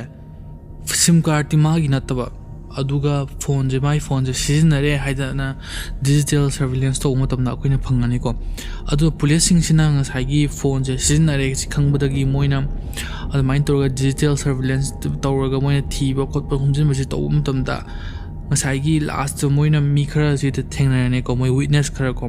the witness khara gi manung da rickshaw thobo nu pa amana haiba matam da ngasai gi phone se ngasai gi pandir to Moninder Singh Pandir to adugi mogi residence moi laibam do adu dum sina ba khotpa admaina ui khole to wodagi admaina ngasai gi Moninder Singh se keno to running ngasai gi facts mayam sina yomjila ga ma se keno to running ko arrest to ni interrogation gi damuk ta mas purani aduma prokon ton mana ga imta haide ko adugi matung da keno se mo kholi se kana na yom tam da keno oi doini ko magi magi thabak to ngai leba nu pa do adu mo interrogation to mo tam mana loina haidura ne ko hainga sai gi phone do adugi mapu pile se asise mana hatlaga keno to bani magi body se akoi gi ngasai gi keno gi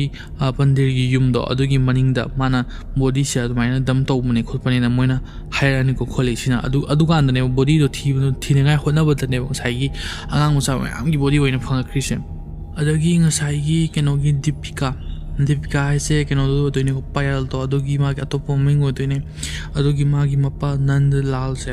asina mana haiba mutamda police sina mangonda threaten to gi mangonda harass to ina hai ko sise keno haim to moi court ka do police sing mo si yana da mark ta khara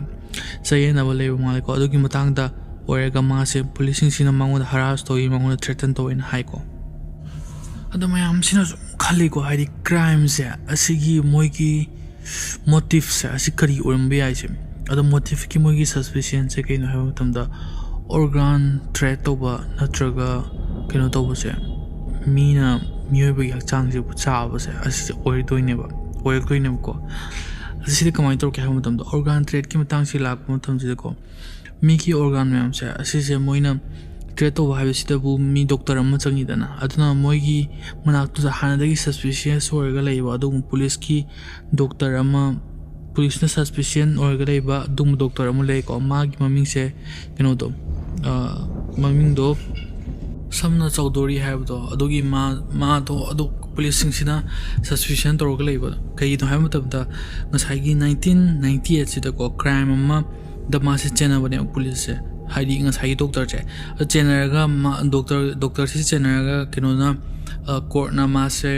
responsibility ma responsibility nattena khotena mai to ga thadokhi adugumba doctor ne ba adugi police sing suspicion or ga leiba aduna ma se chena ba hore aduga kano mayam sina forensic expert mayam sina mogi professional expert mayam sina kano gi evidence le hoba evidence mayam se asise kano toroga ngasai gi mogi kano accuse ki mogi yum do adu chatlaga moina test ki damuk ta thin hunjimba toroga chathai ko ada news report ki matungina ngasai gi kano se anirak suba adumba mogi yum sida thin hunjimba gi damuk ta chatringe marak sida kai har kai ba tumda moi se cannibalism haidi mi na mioi ba gyak chang si chaba to adugumba oramba yai kolamba yai na pausila ko si pausila ko tamdang sai gi moi gi keno ge to accuse ke do adu polygraph test to do gi kana toriba polygraph test si to do adugumba tamne ko aduganda accuse amana ko masana haijare ba haidi aina keno to mana migi angang singdugi liver chai kholi aduga atopa body gi part ma'am su chai kholi torga mai tor hare buko adagi di si potse ngasai gi police sing rule out to dreba hai kai no hai tamda moina tawriba crime moina tor angang mai ꯌꯥꯝ ꯑꯉꯥꯡꯒꯤꯗꯣ ꯍꯥꯠꯄ ꯈꯣꯠꯄ ꯑꯗꯨꯃꯥꯏꯅ ꯇꯧꯔꯝꯕ ꯃꯌꯥꯝꯗꯨ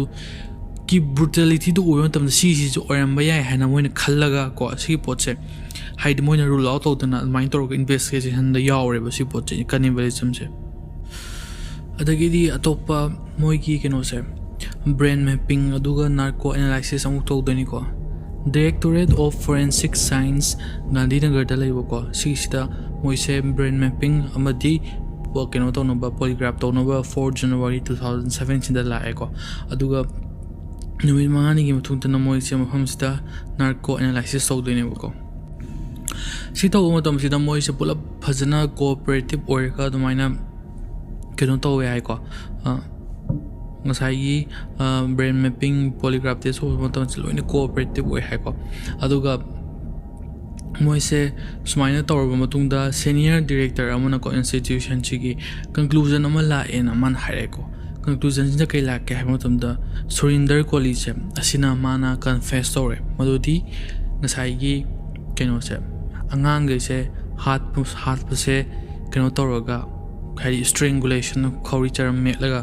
ꯑꯗꯨꯃꯥꯏꯅ ꯇꯧꯔꯒ ꯍꯥꯠꯄꯅꯤ ꯈꯣꯠꯄꯅꯤꯀꯣ ꯑꯗꯣ ꯍꯥꯠꯂꯕ ꯃꯇꯨꯡꯗ ꯃꯣꯏꯅ ꯀꯩꯅꯣ ꯇꯧꯔꯅꯤ ꯑꯉꯥꯡꯒꯤꯁꯦ ꯔꯦꯞ ꯇꯧꯔꯅꯤ ꯑꯗꯨꯒ ꯃꯣꯏꯒꯤ ꯄꯔꯁꯣꯅꯦꯜ ꯋꯥꯁꯔꯨꯝ ꯑꯃ ꯂꯩꯀꯣ ꯋꯥꯁꯔꯨꯝꯁꯤꯗ ꯄꯨꯁꯤꯜꯂꯒ ꯃꯣꯏ ꯀꯩꯅꯣ ꯇꯧꯔꯒ ꯗꯤꯁꯃꯦꯝꯕꯔꯤꯡ ꯀꯣ ꯍꯥꯏꯗꯤ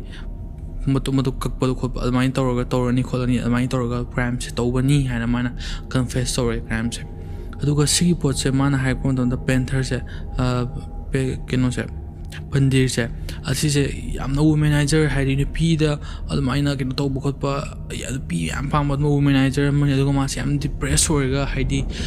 ꯃꯀꯣꯛꯁꯦ ꯌꯥꯝꯅ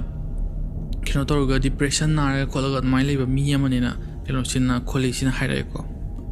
ꯑꯗꯒꯤ ꯀꯦꯁꯁꯦ ꯑꯗꯨꯛꯀꯤ ꯃꯇꯤꯛ ꯀꯩꯅꯣ ꯇꯧꯔꯦꯀꯣ ꯍꯥꯏꯗꯤ ꯌꯥꯝꯅ ꯀꯩꯅꯣ ꯇꯧꯕ ꯍꯤꯁꯇ꯭ꯔꯤꯗ ꯑꯗꯨꯛꯀꯤ ꯃꯇꯤꯛ ꯌꯥꯝꯅ ꯂꯨꯕ ꯑꯗꯒꯤꯗꯤ ꯀꯦꯁꯁꯦ ꯏꯆꯝ ꯆꯝꯕ ꯀꯦꯁ ꯑꯃ ꯑꯣꯏꯗꯧꯔꯤꯀꯣ ꯑꯗꯨꯅ ꯀꯦꯁꯁꯤꯗ ꯉꯁꯥꯏ ꯒꯣꯕꯔꯃꯦꯟ ꯑꯣꯐ ꯏꯟꯗꯤꯌꯥꯁꯤꯅ ꯑꯗꯨꯛꯀꯤ ꯃꯇꯤꯛ ꯄ꯭ꯔꯦꯁꯔ ꯂꯥꯛꯑꯦ ꯑꯗꯨꯒ ꯌꯨꯄꯤꯒꯤ ꯎꯠꯇꯔ ꯄ꯭ꯔꯗꯦꯁꯀꯤ ꯒꯣꯕꯔꯃꯦꯟꯁꯤꯗ ꯃꯣꯏꯅ ꯄ꯭ꯔꯦꯁꯔꯁꯦ ꯑꯗꯨꯛꯀꯤ ꯃꯇꯤꯛ ꯇꯧꯔꯛꯑꯦ ꯑꯗꯨꯒ ꯃꯣꯏꯅ ꯀꯩꯅꯣꯁꯦ ꯀꯦꯁꯁꯦ ꯁꯦꯟꯇ꯭ꯔꯦꯜ ꯕ꯭ꯌꯨꯔꯣ ꯑꯣꯐ ꯏꯟꯚꯦꯁꯇꯤꯒꯦꯁꯟ CBIꯁꯦ ꯑꯁꯤ ꯁꯤꯟꯅꯔꯨ ꯍꯥꯏꯅ ꯃꯣꯏꯅ ꯀꯩꯅꯣ ꯇꯧꯔꯦ ꯄ꯭ꯔꯦꯁꯔꯁꯤ ꯂꯥꯛꯑꯦ ꯑꯗꯨ ꯄ꯭ꯔꯦꯁꯔ ꯂꯥꯛꯄꯗꯒꯤ CBIꯗ ꯀꯦꯁꯁꯦ ꯁꯤꯟꯅꯔꯦ ꯑꯗꯨꯅ CBIꯅ ꯀꯦꯁꯁꯦ ꯂꯧꯁꯪꯈ꯭ꯔꯦꯀꯣ ꯑꯗꯒꯤꯗꯤ ꯀꯦꯁꯁꯦ CBIꯗ ꯁꯤꯟꯅꯔꯕ ꯃꯇꯨꯡꯗ ꯉꯁꯥꯏꯒꯤ ꯑꯦꯀ꯭ꯌꯨꯁ ꯑꯣꯏꯔꯤꯕ ꯃꯤꯑꯣꯏ ꯑꯅꯤꯁꯦ CBIꯒꯤ ꯍꯦꯗꯀ꯭ꯋꯥꯇꯔ ꯃꯨꯝꯕꯥꯏꯒꯤ ꯖꯦꯜꯗ ꯖꯅꯋꯥꯔꯤ 13, 2007ꯁꯤꯗ ꯃꯣꯏꯁꯦ ꯄꯨꯈ꯭ꯔꯦ ꯑꯗꯨꯒ CBIꯁꯤꯅ ꯉꯁꯥꯏꯒꯤ ꯀꯦꯁꯁꯦ ꯃꯈꯥ ꯇꯥꯅ ꯐꯖꯅ ꯇꯛꯈꯠꯂꯒ ꯑꯗꯨꯃꯥꯏꯅ ꯊꯤꯕ ꯈꯣꯠꯄ ꯍꯧꯔꯛꯄꯁꯤꯗ ꯃꯣꯏꯅ ꯁ꯭ꯀꯜ 3 ꯑꯃꯁꯨ ꯐꯪꯗꯣꯏꯅꯦꯕ ꯁꯤꯒꯤ ꯁ꯭ꯀꯜ 3ꯁꯦ ꯀꯗꯥꯏꯗ ꯂꯩꯔꯝꯃꯤ ꯍꯥꯏꯕ ꯃꯇꯝꯗ ꯃꯣꯏꯒꯤ ꯌꯨꯝꯗꯣ ꯑꯗꯨꯒꯤ ꯃꯄꯥꯟꯗ ꯂꯩꯕ ꯗ꯭ꯔꯦꯅꯦꯖ ꯁꯤꯁꯇꯦꯝꯒꯤ ꯗ꯭ꯔꯦꯟꯗꯣ ꯑꯗꯨꯗ ꯂꯩꯔꯝꯗꯣꯏꯅꯦꯕ ꯍꯥꯏꯗꯤ ꯑꯗꯨꯛꯀꯤ ꯃꯇꯤꯛ ꯀꯩ ꯍꯥꯏꯅꯤ ꯍꯦꯛꯇ ꯄꯣꯠ ꯆꯩ ꯐꯠꯇꯕ ꯍꯨꯟꯗꯣꯛꯄꯗꯧꯅꯅꯤꯀꯣ ꯃꯣꯏꯅ ꯇꯧꯔꯤꯁꯦ ꯍꯥꯏꯗꯤ ꯑꯗꯨꯒ ꯌꯥꯝꯅ ꯄꯣꯠꯁꯦ ꯀ꯭ꯔꯥꯏꯝꯁꯦ ꯑꯗꯨꯛꯀꯤ ꯃꯇꯤꯛ ꯗꯤꯁꯇꯔꯕꯤꯡ ꯑꯣꯏꯔꯦ ꯍꯥꯏꯇꯥꯔꯦ ꯁꯤ ꯃꯇꯥꯡꯁꯤ ꯌꯧꯔꯛꯄ ꯃꯇꯝꯗꯗꯤ ꯑꯗꯨꯒ ꯂꯣꯏꯅꯅ ꯉꯁꯥꯏꯒꯤ ꯁ꯭ꯀꯜ 3ꯗꯣ ꯑꯗꯨꯒꯤ ꯃꯅꯥꯛꯇ ꯉꯁꯥꯏꯒꯤ ꯃꯈꯨꯠꯀꯤ ꯖꯒꯥ ꯈꯔ ꯃꯈꯣꯡ ꯃꯆꯦꯠ ꯈꯔ ꯑꯗꯨꯃꯥꯏꯅ ꯇꯧꯔꯒ ꯃꯌꯥꯝ ꯑꯃ ꯕꯣꯗꯤ ꯄꯥꯔꯠꯁ ꯀꯣ ꯑꯗꯨꯃꯥꯏꯅ ꯑꯉꯥꯡ ꯃꯆꯥꯒꯤ ꯃꯌꯥꯝ ꯐꯪꯉꯦꯀꯣ ꯑꯗꯩꯗꯤ ꯍꯥꯏꯔꯤꯕ ꯀꯩꯅꯣꯁꯦ ꯉꯁꯥꯏꯒꯤ ꯀꯩꯅꯣꯗꯣ ꯉꯁꯥꯏꯒꯤ ꯁꯤꯟꯁꯦ ꯑꯁꯤꯁꯦ ꯄꯕ꯭ꯂꯤꯛꯇꯒꯤ ꯀꯩꯅꯣ ꯑꯦꯛꯖꯤꯕꯤꯁꯟ ꯇꯧꯗꯅꯕꯒꯤꯗꯃꯛꯇ ꯃꯣꯏꯅ ꯊꯤꯡꯖꯤꯜꯂꯦ ꯑꯗꯨꯒ ꯉꯁꯥꯏꯒꯤ ꯐꯣꯔꯦꯟꯁꯤꯛ ꯇꯤꯝ ꯃꯌꯥꯝ ꯑꯃ ꯂꯥꯛꯑꯒ ꯑꯗꯨꯃꯥꯏꯅ ꯃꯈꯥ ꯇꯥꯅ ꯃꯐꯝꯁꯤꯗꯒꯤ ꯏꯕꯤꯗꯦꯟꯁꯇꯣ ꯑꯗꯨꯏꯗꯣ ꯈꯣꯝꯒꯠꯂꯒ ꯃꯣꯏꯅ ꯂꯣꯏꯅ ꯑꯦꯛꯖꯥꯃꯤꯅꯦꯁꯟ ꯇꯧꯅꯕ ꯈꯣꯠꯅꯕ ꯃꯣꯏꯅ ꯌꯦꯡꯉꯦꯀꯣ ꯑꯗꯨꯅꯦꯕ ꯉꯁꯥꯏꯒꯤ ꯃꯣꯏꯒꯤ ꯁꯦꯟꯇ꯭ꯔꯦꯜ ꯏꯟꯀ꯭ꯋꯥꯏꯔꯤ ꯀꯃꯤꯇꯤꯗꯣ ꯑꯗꯨꯅ ꯍꯥꯏꯕꯗꯣ ꯉꯁꯥꯏꯒꯤ ꯄꯨꯂꯤꯁꯁꯤꯡꯁꯤꯅ UP ꯄꯨꯂꯤꯁ ꯀꯩꯁꯤꯅ ꯀꯦꯁꯁꯤ ꯌꯦꯡꯁꯤꯟꯕ ꯃꯇꯝꯗ ꯑꯗꯨꯛꯀꯤ ꯃꯇꯤꯛ ꯃꯣꯏꯁꯦ ꯀꯩꯅꯣ ꯇꯧꯔꯦ ꯅꯦꯒ꯭ꯂꯤꯖꯦꯟꯁ ꯑꯣꯏꯔꯦꯀꯣ ꯑꯗꯨꯅ ꯃꯣꯏꯅ ꯉꯁꯥꯏꯒꯤ ꯇꯁꯦꯡꯅ ꯐꯪꯒꯗꯕ ꯑꯗꯨꯒꯨꯝꯕ ꯁ꯭ꯀꯜ 3ꯗꯣ ꯑꯁꯨ ꯋꯥꯠꯂꯝꯃꯤꯅꯦꯕ ꯁꯣꯝ ꯅꯥꯀꯟꯗ ꯑꯗꯨꯅ ꯃꯣꯏꯅ ꯍꯥꯏꯕꯗꯣ ꯂꯣꯀꯦꯜꯒꯤ ꯄꯨꯂꯤꯁꯁꯤꯡꯁꯤꯅ ꯐꯦꯜ ꯑꯣꯏꯔꯦ ꯃꯣꯏꯒꯤ ꯗ꯭ꯌꯨꯇꯤꯁꯤꯡꯗꯨꯗ ꯑꯗꯨꯅ ꯁꯤꯒꯤ ꯄꯣꯠꯁꯦ CBIꯗ ꯁꯤꯟꯅꯈꯤꯕꯅꯤ ꯍꯥꯏꯕꯗꯣ ꯑꯗꯨꯃꯥꯏꯅ ꯑꯣꯏꯔꯛꯇꯣꯏꯅꯦꯕ ꯑꯗꯒꯤꯗꯤ ꯃꯣꯏꯅ ꯀꯩꯅꯣ ꯇꯧꯋꯦꯀꯣ ꯉꯁꯥꯏꯒꯤ ꯄꯣꯂꯤꯊꯤꯟ ꯕꯦഗ് ꯃꯌꯥꯝ ꯑꯃ ꯐꯪꯉꯦꯀꯣ ꯀꯩꯅꯣꯁꯤꯗ CBIꯁꯤꯅ ꯀꯦꯁꯁꯦ ꯁꯨꯝ ꯊꯤꯖꯤꯟꯕꯗ ꯃꯣꯏꯅ ꯄꯣꯂꯤꯊꯤꯟ ꯕꯦഗ് ꯃꯌꯥꯝ ꯑꯃ ꯐꯪꯉꯦ ꯄꯣꯂꯤꯊꯤꯟ ꯕꯦഗ്ꯁꯦ ꯀꯗꯥꯏꯗ ꯐꯪꯉꯤ ꯍꯥꯏꯕ ꯃꯇꯝꯗ ꯉꯁꯥꯏꯒꯤ ꯀꯩꯅꯣꯗꯣ ꯑꯦꯀ꯭ꯌꯨꯁ ꯑꯣꯏꯔꯤꯕ ꯀꯣꯂꯤꯗꯣ ꯑꯗꯨꯒ ꯑꯗꯨꯅ ꯊꯕꯛ ꯇꯧꯕ ꯃꯐꯝ ꯄꯟꯗꯤꯔꯗꯣ ꯑꯗꯨꯒꯤ ꯃꯣꯏꯒꯤ ꯌꯨꯝꯒꯤ ꯃꯃꯥꯡꯗ ꯂꯩꯕ ꯗ꯭ꯔꯦꯟꯗꯣ ꯑꯗꯨꯗꯒꯤꯅꯦꯕ ꯐꯪꯉꯤꯁꯦ ꯄꯣꯂꯤꯊꯤꯟꯁꯦ ꯑꯗꯨꯅ ꯄꯣꯂꯤꯊꯤꯟꯁꯤꯗ ꯌꯥꯎꯔꯝꯃꯤꯁꯦ ꯀꯩꯅꯣ ꯍꯥꯏꯕ ꯃꯇꯝꯗ ꯇꯣꯔꯁꯣ ꯃꯌꯥꯝ ꯑꯃ ꯀꯩꯅꯣ ꯇꯣꯔꯁꯣ ꯃꯤꯒꯤ ꯀꯩꯅꯣꯒꯤ ꯊꯕꯥꯛꯀꯤ ꯀꯩꯅꯣꯗꯒꯤ ꯉꯛꯇꯒꯤ ꯀꯩꯅꯣ ꯐꯥꯎꯒꯤ ꯈ꯭ꯋꯥꯡꯒꯤ ꯀꯣ ꯁ꯭ꯋꯥꯏ ꯐꯥꯎꯒꯤ ꯀꯩꯅꯣꯁꯦ ꯖꯒꯥꯁꯦ ꯇꯣꯔꯁꯣ ꯀꯧꯏꯗꯅ ꯁꯤꯒꯤ ꯇꯣꯔꯁꯣꯒꯤ ꯃꯌꯥꯝ ꯑꯃ ꯑꯗꯨꯃꯥꯏꯅ ꯕꯣꯗꯤꯁ ꯃꯌꯥꯝ ꯑꯃ ꯌꯥꯎꯔꯝꯗꯣꯏꯅꯤꯀꯣ ꯑꯗꯨꯗ ꯃꯣꯏꯅ ꯍꯥꯏꯔꯦ ꯍꯟꯗꯛꯀꯤ ꯃꯇꯥꯡꯁꯤꯗꯗꯤ ꯍꯥꯏꯗꯤ ꯁꯨꯃꯥꯏꯅ ꯇꯣꯔꯁꯣ ꯃꯌꯥꯝ ꯐꯪꯉꯕꯅꯤꯅ ꯁꯤꯒꯤ ꯄꯣꯠꯁꯦ ꯀꯩꯅꯣꯗꯣ ꯉꯁꯥꯏꯒꯤ ꯑꯣꯔꯒꯥꯟ ꯇ꯭ꯔꯥꯟꯁꯄ꯭ꯂꯥꯟꯗꯣ ꯍꯥꯏꯗꯤ ꯑꯣꯔꯒꯥꯟ ꯇ꯭ꯔꯥꯟꯁꯄ꯭ꯂꯥꯟꯒꯤ ꯃꯣꯏꯒꯤ ꯏꯂꯤꯒꯦꯜ ꯕꯤꯖꯤꯅꯦꯁꯇꯣ ꯑꯗꯨ ꯑꯣꯏꯔꯝꯗꯕ ꯌꯥꯏꯅ ꯃꯣꯏꯅ ꯀꯩꯅꯣ ꯆꯤꯡꯅꯕ ꯑꯃꯨꯛ ꯍꯧꯔꯛꯑꯦꯀꯣ ꯑꯗꯩꯗꯤ ꯁꯨꯔꯤꯟꯗꯔ ꯀꯣꯂꯤꯁꯦ ꯑꯁꯤꯁꯦ ꯃꯣꯏꯅ ꯑꯦꯠ ꯐꯥꯔꯁ ꯁꯥꯏꯠꯇ ꯃꯣꯏꯅ ꯍꯥꯏꯕ ꯃꯇꯝꯗ ꯃꯥꯁꯦ ꯁꯥꯏꯀꯣꯄꯥꯠꯅꯤꯀꯣ ꯑꯗꯣ ꯃꯥꯁꯦ ꯁꯥꯏꯀꯣꯄꯥꯠꯅꯤ ꯑꯗꯨꯒ ꯃꯥꯅ ꯉꯁꯥꯏꯒꯤ ꯃꯤ ꯃꯌꯥꯝ ꯍꯥꯠꯄ ꯃꯌꯥꯝꯁꯦ ꯃꯥꯅ ꯂꯣꯏꯅ ꯇꯧꯕ ꯉꯥꯛꯇꯅꯦꯅ ꯑꯗꯨꯃꯥꯏꯅ ꯃꯣꯏꯅ ꯆꯤꯡꯅꯕ ꯍꯧꯔꯦ ꯀꯩꯅꯣ ꯍꯥꯏꯕ ꯃꯇꯝꯗ ꯄꯟꯗꯤꯔꯁꯦ ꯁꯤꯗꯤ ꯃꯥꯒꯤ ꯔꯣꯜ ꯑꯃ ꯐꯥꯎꯕ ꯌꯥꯎꯔꯝꯗꯕ ꯌꯥꯏꯅ ꯃꯣꯏꯅ ꯑꯗꯨꯃꯥꯏꯅ ꯈꯟꯕ ꯍꯧꯔꯦꯕ ꯀꯩꯒꯤꯅꯣ ꯇꯥꯔꯗꯤ ꯁꯨꯔꯤꯟꯗꯔ ꯀꯣꯂꯤꯁꯤꯅꯕ ꯌꯥꯝꯅ ꯃꯥꯅꯦꯕ ꯉꯁꯥꯏꯒꯤ ꯊꯕꯛ ꯇꯧꯕꯁꯤꯗ ꯃꯥꯅꯦꯕ ꯆꯦꯟꯅꯔꯤꯁꯦ ꯑꯌꯥꯝꯕ ꯑꯗꯨꯅ मासे साइकोपाथ होइबको अदुमाइन तौरगा पुलिससिंगसिना सीबीआई सिंगसिना केस अदुमाइन तौरगा सोमद पुसिनबा हौरे अदगिदि मोइगी युमदगी केनो तौगिबा फंगबा पोचै म्यामजे अदगि पॉलिथीन बैग सि म्यामसे लोइना केनोदा पोस्टमार्टम की दमकता थानबा मोइना तौरे अदुगा पुलिस तगिसु लोथोकपा याबगे मोइ पुलिसना हाना केस पायरमनिना पुलिस की मखुतसु ma'am लेदना पोचै सिंगजे अदुना सिगी पोचै म्यामसे लोइना लौथोगा अदुमाइना केनोदा ngasai postmortem adagidi moigi forensic examination tonumgi namda thagre adugi manungda yawse u bottle mayam ama adagidi double barrel gun ko pistol sing aduga kanogi cutlass sing aduga kenogumba phone mayam ama adagidi photo album mayam ama adagidi e table grill haidi moigi kenogumba pochai launamba khonaba adugumba to अदुगुम यामसे मोइना थारगा अदुमा examination की थायबको अदुगी मतुंगिना Moina फंगप result सित कई हाय हाबा मतमदा सीबीआई ना फंगप रिजल्ट सित ngसाइगी सरु सयांग म्यामसे असिसे अंगांगी म्यामसे नुमिनते चाही अनि को अदुदगी हेना कैसु लीबा अदुगुम्बा बोन सरु सयांग सिंग नतरी हाइना मोइना क्राइम से चाही अनि गुम्बदी सुरबा माले चाही अनि की एक्सटेंड को सिगी पीरियड सिदा तोप क्राइम माली हाइना मोइना अदुमाइना केनो कंक्लूजन सि तौरे अदुगा मोइना फंगिसे केनो मी 13 नते को हाइ 13 ने स्कल 13 फंगे अदुना 13 ने मसिंग से अदुमाइना केनो तौरगा कंफर्म होय अदगिदी सीबीआई की मेंबर सिंग सिनो को साइगी सुरिंदर कोली की मागी Almora district ta leiba keno ama mari mata amada moina wari si sadana mai madang thangdana khotran tawe aduga November gi 2007 je asida Supreme Court sina CBI sida yamna concerning of report ama notified tawe ko adudi kaina ha matam dang sagi relative of a victim gi sagi gi mari mata amana man hype ko matamda Moninder Singh Pandir se asise ngasai case is generally bani ko hai se adu ma se investigating agency sing sina ma se magi keno se sil tona ba magi maral se kupsin na ba main tor khonare haidana ko ngasai Supreme Court sina CBI sida notify ga togi ko the victim sing ki matang da muk hire se ko khayeng se victim sing si gi marakta pile se asikakta ne ba only adult victim moidose maase haidi chahi kitang yamaba 18 plus ba adult moidose ma khtane ba atopa gaiji loina angang musa khtane ba angang musa sing manungda ayambadi ko tarama thoy amadi nupi macha ne ba ada ngasai gi Noida gi government hospital gi ko doctors amana haiba matamda keno matam ngasai gi mi angang gai to adu disposable matamda maina kakpagi mong butcher like haidi yamna hai singna yam phajana hairawa sanga kakpada phajana keno toroba khud khuloirawa adu mi yamna kakpadona adu maina tawena hai adu postmortem gi report ki matung ina ngasai gi mihat mayam che asigi pattern ama layena ko pattern ama haidi kamaina toroga mi jahat pa adu kamaina kakpo ko sigi pattern ma adu maina tawe kholena moina postmortem da khangba ngame aduga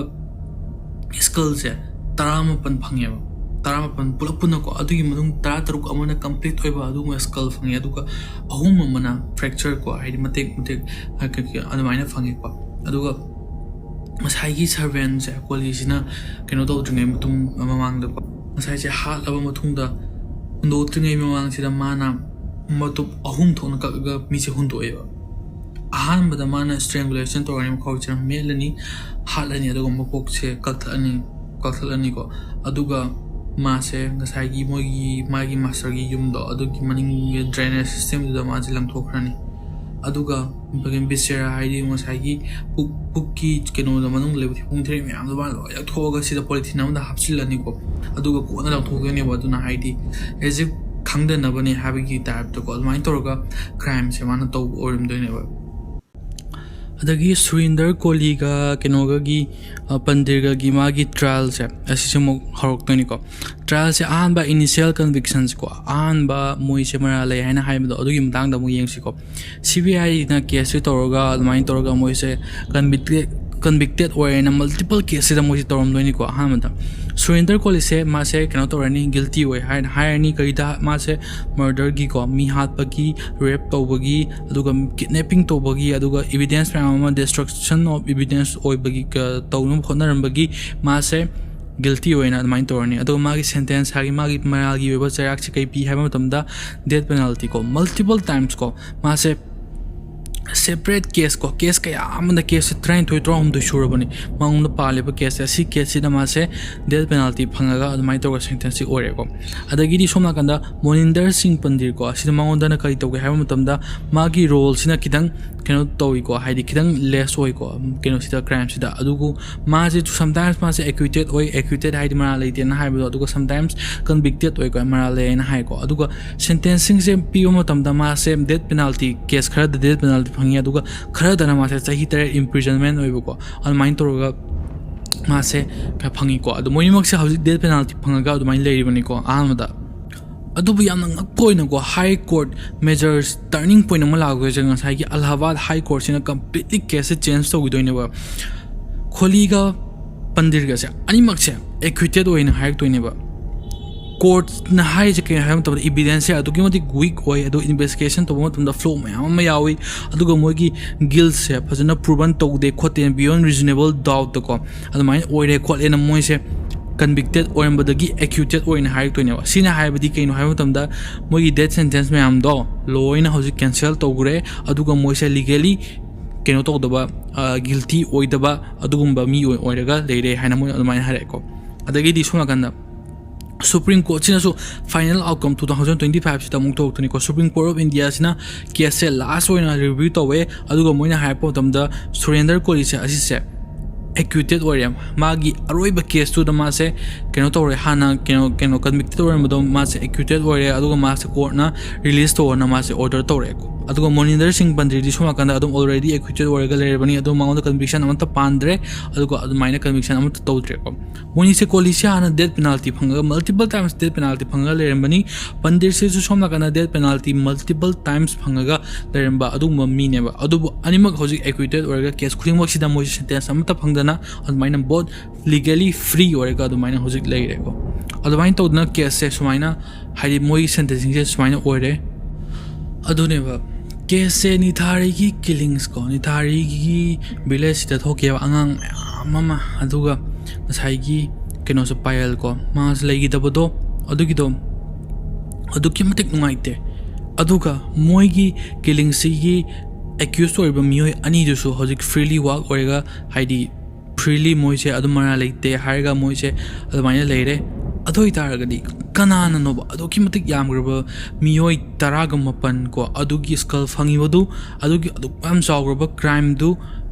kamai toroga sop to gedri no adu yamba overwhelming over evidence leiba mayam do ngasagi case amada mupi CBI da mupi police da mupi UP police na phajana ma dahu jamu to da adumai toroga case marak ta loina hai jaina raga adumaina lei grab ko aduna maram moriga case phajana moina handle to bidaba dagi victims mayam do di hojik legi da mayam do loina mangre masana loina mangjare natra aduga hojik lehoriba crime story gondaba miyoi sing do accused story ba miyoi sing do hojik freely walk orega lere aduga victims sing gi parents sing moi mayam do mo justice to fangadra na khalam bani phange da mo khalam bani adubu justice su hojik loina phangidre loina hojik asa mayam do loina kairega adumaina mangja asibatana mangjaba do adu toroga aduge matik keno togreba kiraba Nithari Killings crime che adumai torga hojik loisingreba aduni wari se mayam ngasi mayam kamai khanbi ge moije tasena mana le moni khanbra natraga mana le moina khanbra adugi do mayam comment da ibiramo aduga wari se nuai brega di like tobramo share tobramo aduga adongi mo le ammo khubi chinga duna subscribe ta chinga duna bi duna case channel asibu thogot bi boina subscribe tobiramo aduga mathangi case samu thena sigo mayam ngasi gi swai sum loisin jarage bye.